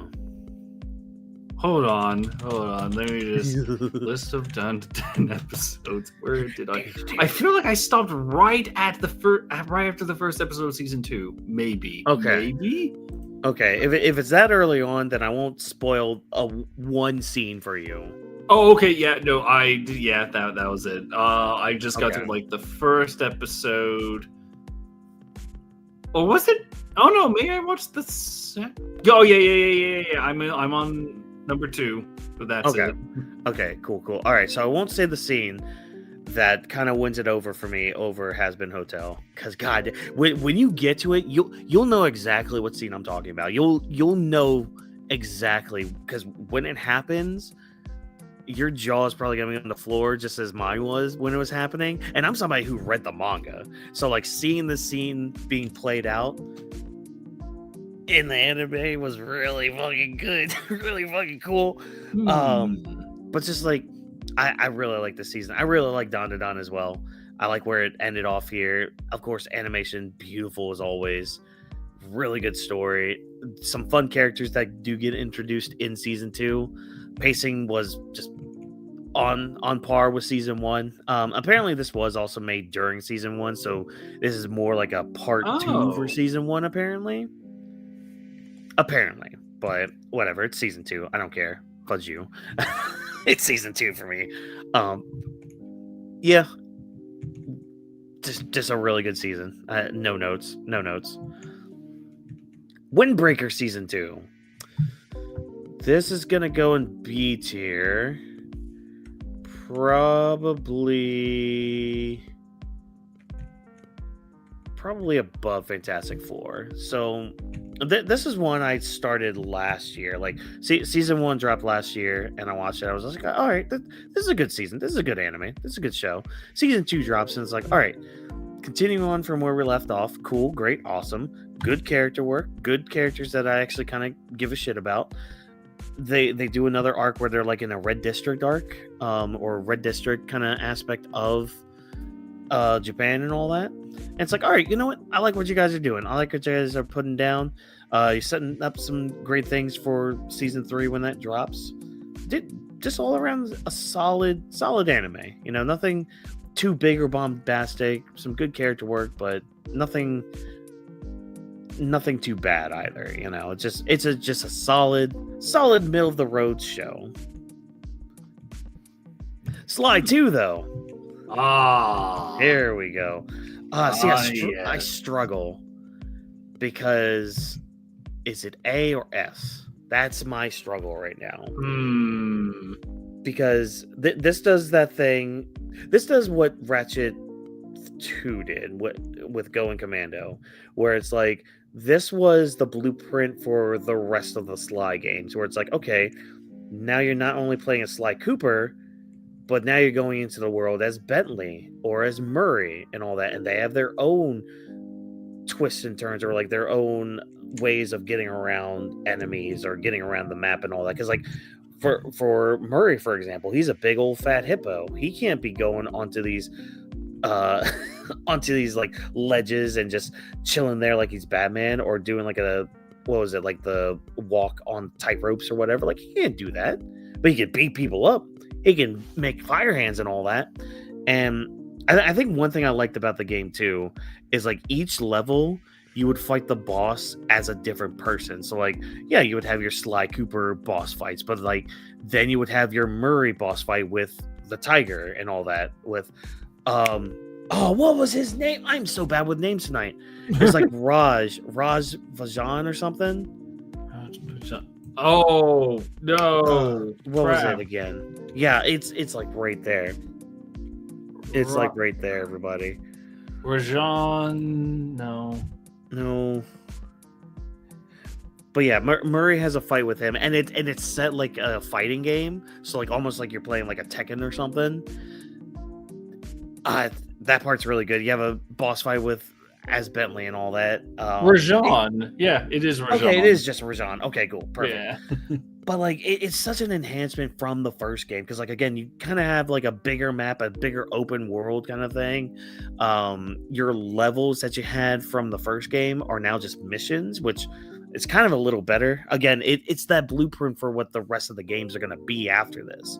And yeah, it's just a solid game. It's just like I talk about it more. I think it does go right with Going Commando. I think slightly above it, because I mean, it's Sly Cooper.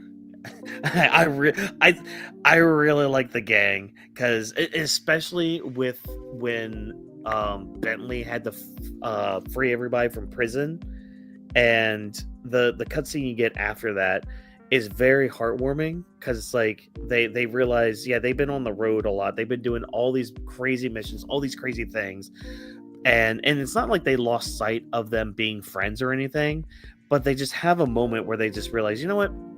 Let's just kind of chill a little bit. Like, let's take a camping trip really quick. Take it easy. I know we're trying to get these clockwork parts, but you know what? We're friends. Bentley did something incredible in saving both Sly and Murray. So it's like, let's just be friends for a bit. Let's just chill. Let's just almost reconnect in a way like we were when we were younger and all that. And it's such a good scene too. And plus Bentley gets to drive the van with Murray teaching him instead of Bentley trying to drive stick horribly. Yeah, it's really fun. I love it. Yeah. It's hard to comment more on. Yeah. Such a good game. I love Sly 2. Meanwhile, Sonic X Shadow Generations. You have a hot take about this game, if I remember. Do I? I thought you did, but I'm curious as to see what you put in. Let's see. Or did I have it in my... Oh, there it is. Really fun game. Enjoyed switching between the sides of growing 3D areas. Shadow's new powers were pretty cool, too. I didn't have a lot to say about this. I mean, it's a good game. It's definitely over Pokemon. I'll say that. I'm ignited the lightsaber. Do what? Do what? I'm afraid I'll have to destroy you now. Oh my god. Is it over, Bambi? It might be. Like, it was a... Hold on. I'm going to play right there for right now. I mean, it was a fun game. Kind of bullshit. I mean, it has like its usual Sonic bullshit, at least for me. I didn't really care to like do a lot of like the time missions and all that. I mean, I enjoyed it. Yeah. What? For me, what? This is actually like the most tightly like the controls and the gameplay are so tightly wound together this time. This is one of my favorite Sonic games to play, but it stops there. Yeah, because that's the thing. They do the whole thing with like the Maria in that world and the Gerald in that world, and it's like, okay, so much potential that they don't take advantage of. Yeah. And I think that's what leaves it in B for me, because I would agree with you. Like the controls were pretty tight in the game, from what I remember, and of course Shadow getting like those extra powers, like the wings and shit. That was really cool, and how like you incorporate it in different aspects in the like the different levels and all that. But yeah, beyond that, I mean, it was a Sonic game. You go through the levels, go through the time stuff and all that, and bada bing, bada boom. Make it to the end.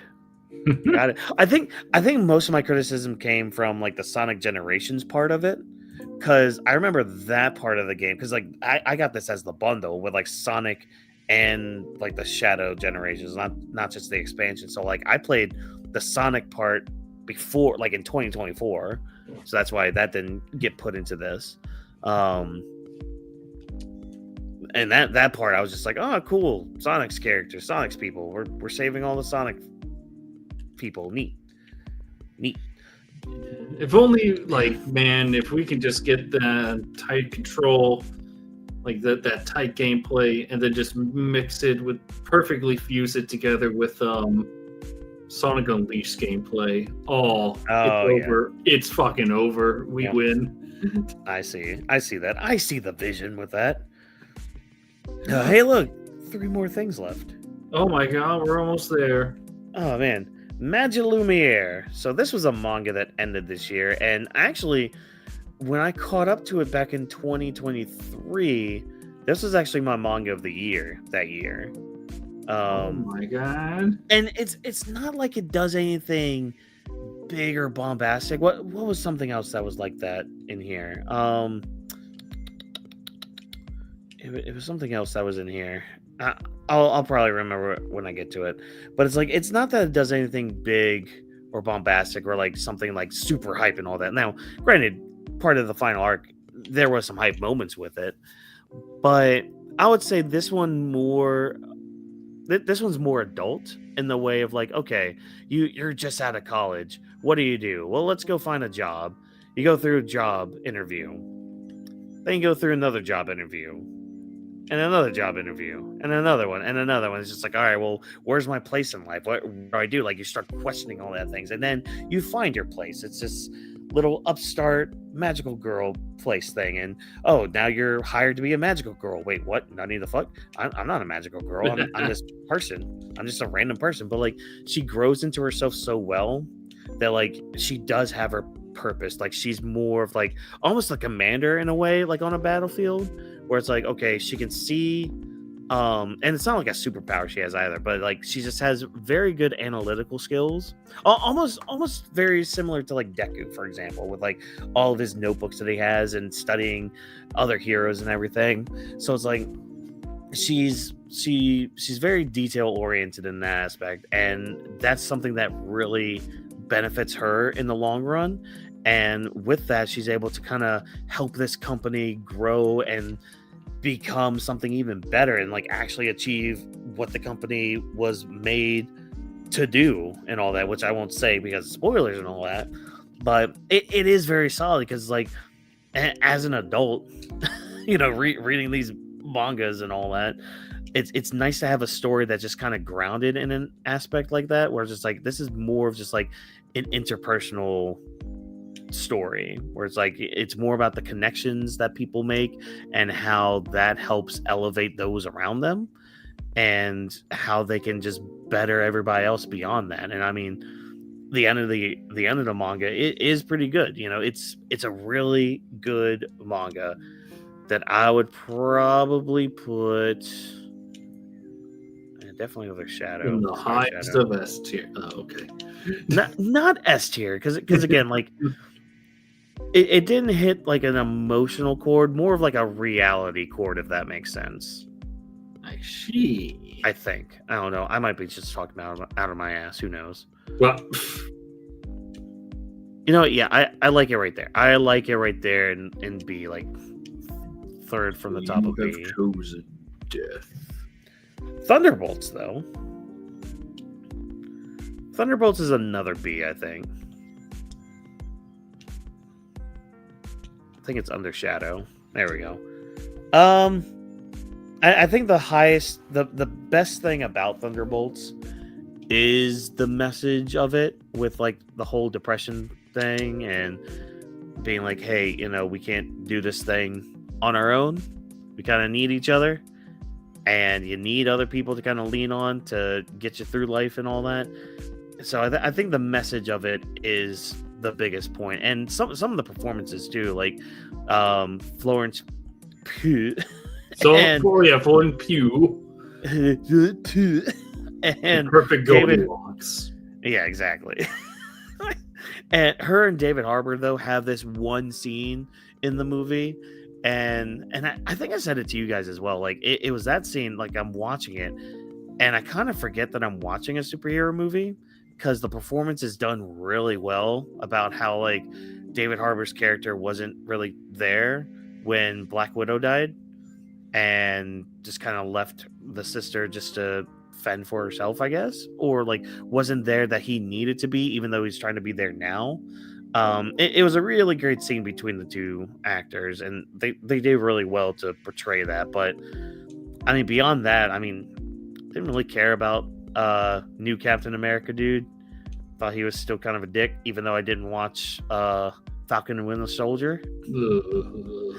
But I guess giving him a redemption arc, that's something cool, I guess. Yeah. I think out of the MCU, especially this year and in recent years, this is definitely something I think that is on the upper end of quality when it comes to MCU. But again, that's kind of like the same thing I said about Superman. We're just like, yeah, that's great. That's the beacon of hope compared to all the other like Sydney droppings that we had before. It's a shame that it's all going to end. Yeah. No, it's not dead. Musical theater, because I rewatched Chicago earlier this year or last year. Oh my god! This is still one of my favorite musicals. I'm not gonna lie. And part of that is nostalgia, so it's like, okay, do you pass the diamond nostalgia test now? It's pretty good. Yeah, it is pretty good. I don't know if it's Diamond good though. Can it defeat Tori? Can it defeat Goku? Hey, I heard you were a pretty strong movie. Let's find it out. And then Let's find it Chicago climbs up the ranks like, all right, Chicago versus World Strongest. Oh my god. Oh man. But I mean, I think the reason this one has nostalgia for me is this was the first marching band show I did at Shepherd. Oh. So yeah, I can feel it right now when we were doing both reach for the gun, and we had to do like the slow part that kind of like it was really cool because like we did this thing where it's like we did like slow marches. So it's like, what was it? It was like we did one step for each bar, and then we would do a step on like 1 and 3, and like continuing to like speed up as the song sped up and all that. So that always like lives rent free in my head. There's also because we also did Cell Block Tango in the show. And we did like these movements where like we stuck our feet out. So it's hard to explain. But like it was my first marching band show with Shepherd, so it does have like that little bit of nostalgia with me. And plus, like, the music's really good. The acting's really good. I mean, you have Renee Zellweger. You have Catherine Zeta-Jones in there, she gives a fan-flipping-tastic performance throughout the whole movie. Many musical crushes were made that day. Facts. John C. Reilly's in it. Oh, yes. Dude, his song alone, like, if I had to be on musical theater... If I was ever like in musical theater, his role would actually be one of the roles I would want to do, because there's also a little bit of me that's just like, I can relate to you, Mr. Shellerfade and all that shit. But like, then you have Richard Gere, yeah, Richard Gere, yeah. That's the actor. Okay, cool. Again, bad with names tonight. Sorry, folks. He also does really well as the lawyer and all. Queen Latifah's in this movie. Like, come on, people. Come on. Come on, game designers, get with it. Game designers, what are you thinking? That's all I got. And that's all we got. That's the tier list. That's the 2025 tier list. Covered your events of this year. Yay, make sure to judge me in the comments for all of these. No, you know what? I'm satisfied with this. I'm satisfied. I know the precious Arkham City is not an S tier, I know, but you know. Don't worry, I can't change you yet. Oh man. But no, a lot of good media was consumed this past year. Some of it with friends, some of it by myself. But hey, that's all good. It's fine.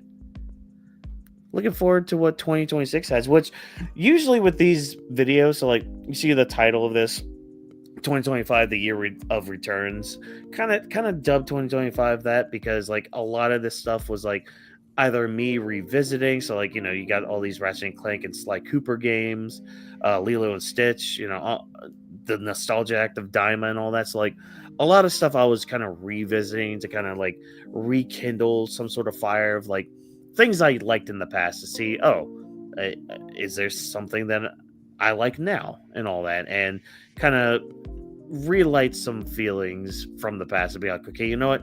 This is why I do these things. This is why I watch anime, because of things like Dragon Ball.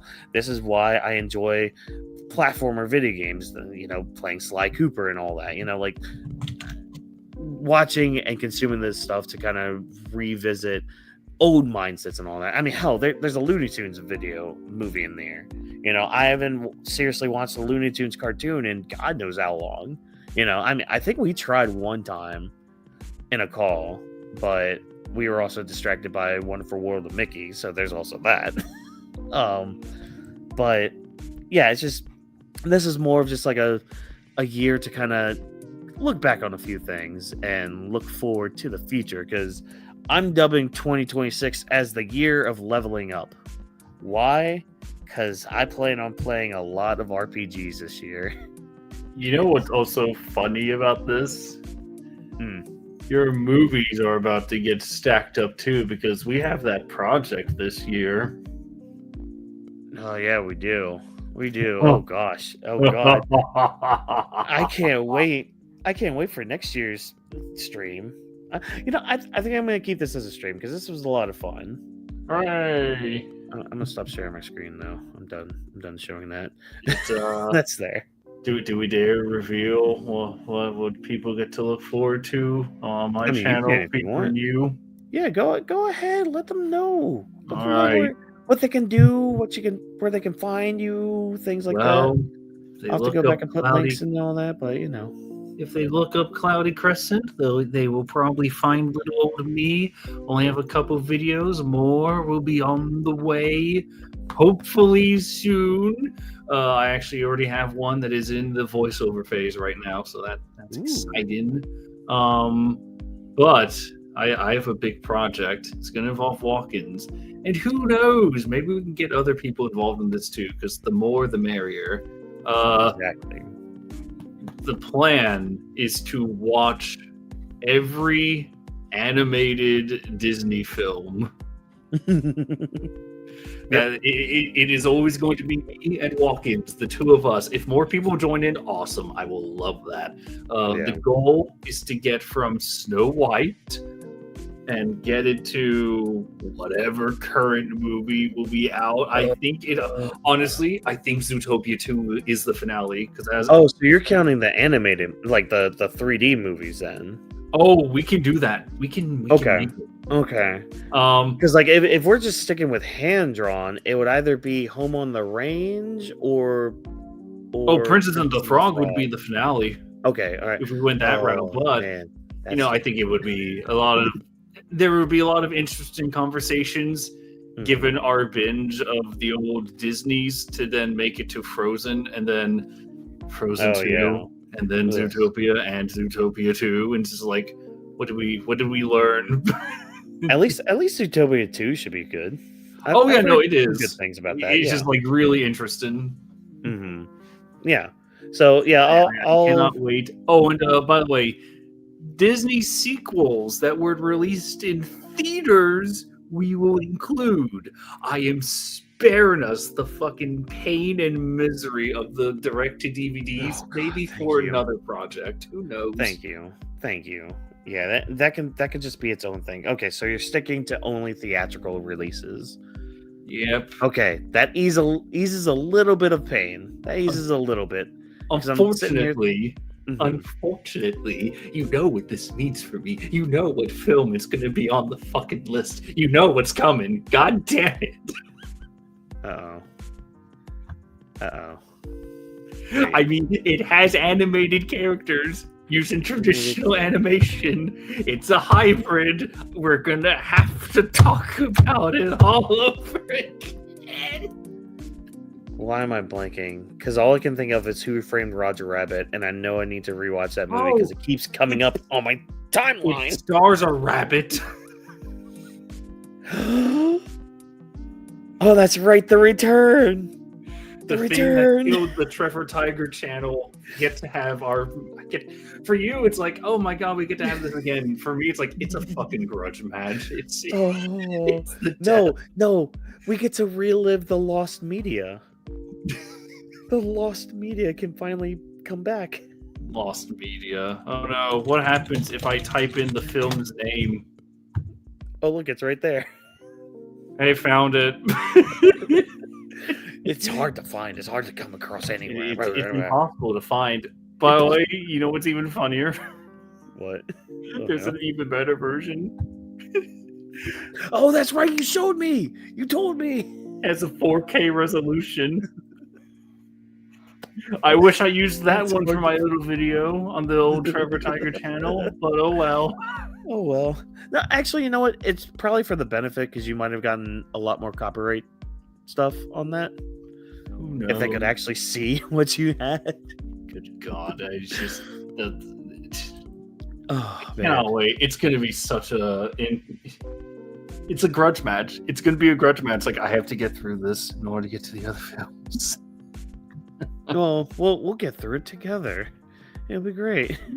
At least You're it's gonna be like, I'm gonna have a drink. Me, I'm gonna get my fucking chainsaw. I have a score to settle with you. at least that's early on though. You don't have to worry about it. In the 40s, we're gonna be there quicker than I imagine. Actually, you know what? How many? What episode will that be? That should be like episode 3. List of Disney movies in order. I'm intentionally leaving out the name of the film. If anyone wants to figure it out, look up Trevor Tiger and look up the most recent 3-hour video. Right, it's a great video. Make sure you all watch it. Oh shit! Episode 3 would be Fantasia. Hell yeah! Oh yeah, I can't wait to relive Fantasia. That's gonna be fun. I don't know if we're. Oh, okay. So we can skip Reluctant Dragon. That's just apparently a tour of the Disney studio. Unless we want to count it, I don't know. We could do anything. We can. Right, it'll be your stuff, so you know. 5, 6. Episode 6 is Bambi. All right. 7 will be 3 Caballero. Oh my good God! It's gonna be make my music. That should be a fun one. Episode 9. The movie's gonna be episode 9. Oh, perfect. I can't wait for that. But yeah, I'll leave for the VOD people watching this. I'll leave a link to the Cloudy Crescent channel down there. Also timestamps. I'll leave those. I'll have to go through everything, but that shouldn't be too bad, right?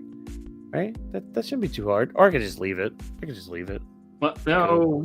It could just be like intro and then blood and then Honestly, outro. it could be like you could really troll people by having like the last 2 minutes like this is what you came here for. Look at the rankings. If you want explanation, Here you find them go. on your own. Yeah. No, I'll probably take some time to just that's also 3.5 hours. That's for future Wayne to figure out. That's for future walk-ins.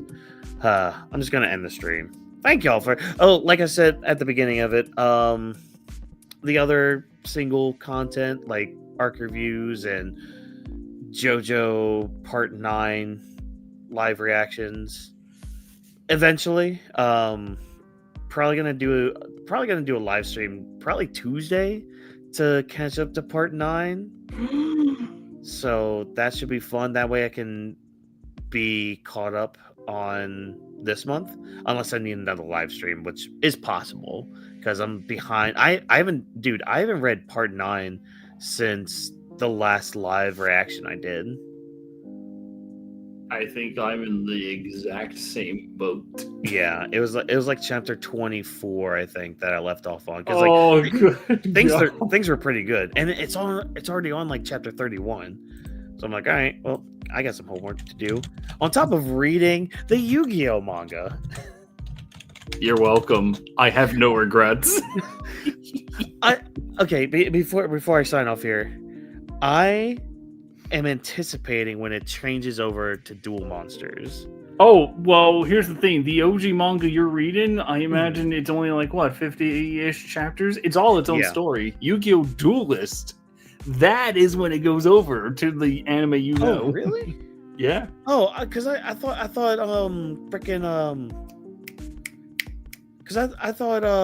the Pegasus stuff was in this one. I can't say that there's not going to be a mention of it. However, Okay. episode 1 of the anime is pretty much the finale to the manga you're reading. That's all I can say. Gotcha. Okay. Yeah, because I remember you saying that like the Kaiba, like episode 1 was part of this, as well as like episode 0 or whatever it was. So yeah, it like to put in perspective.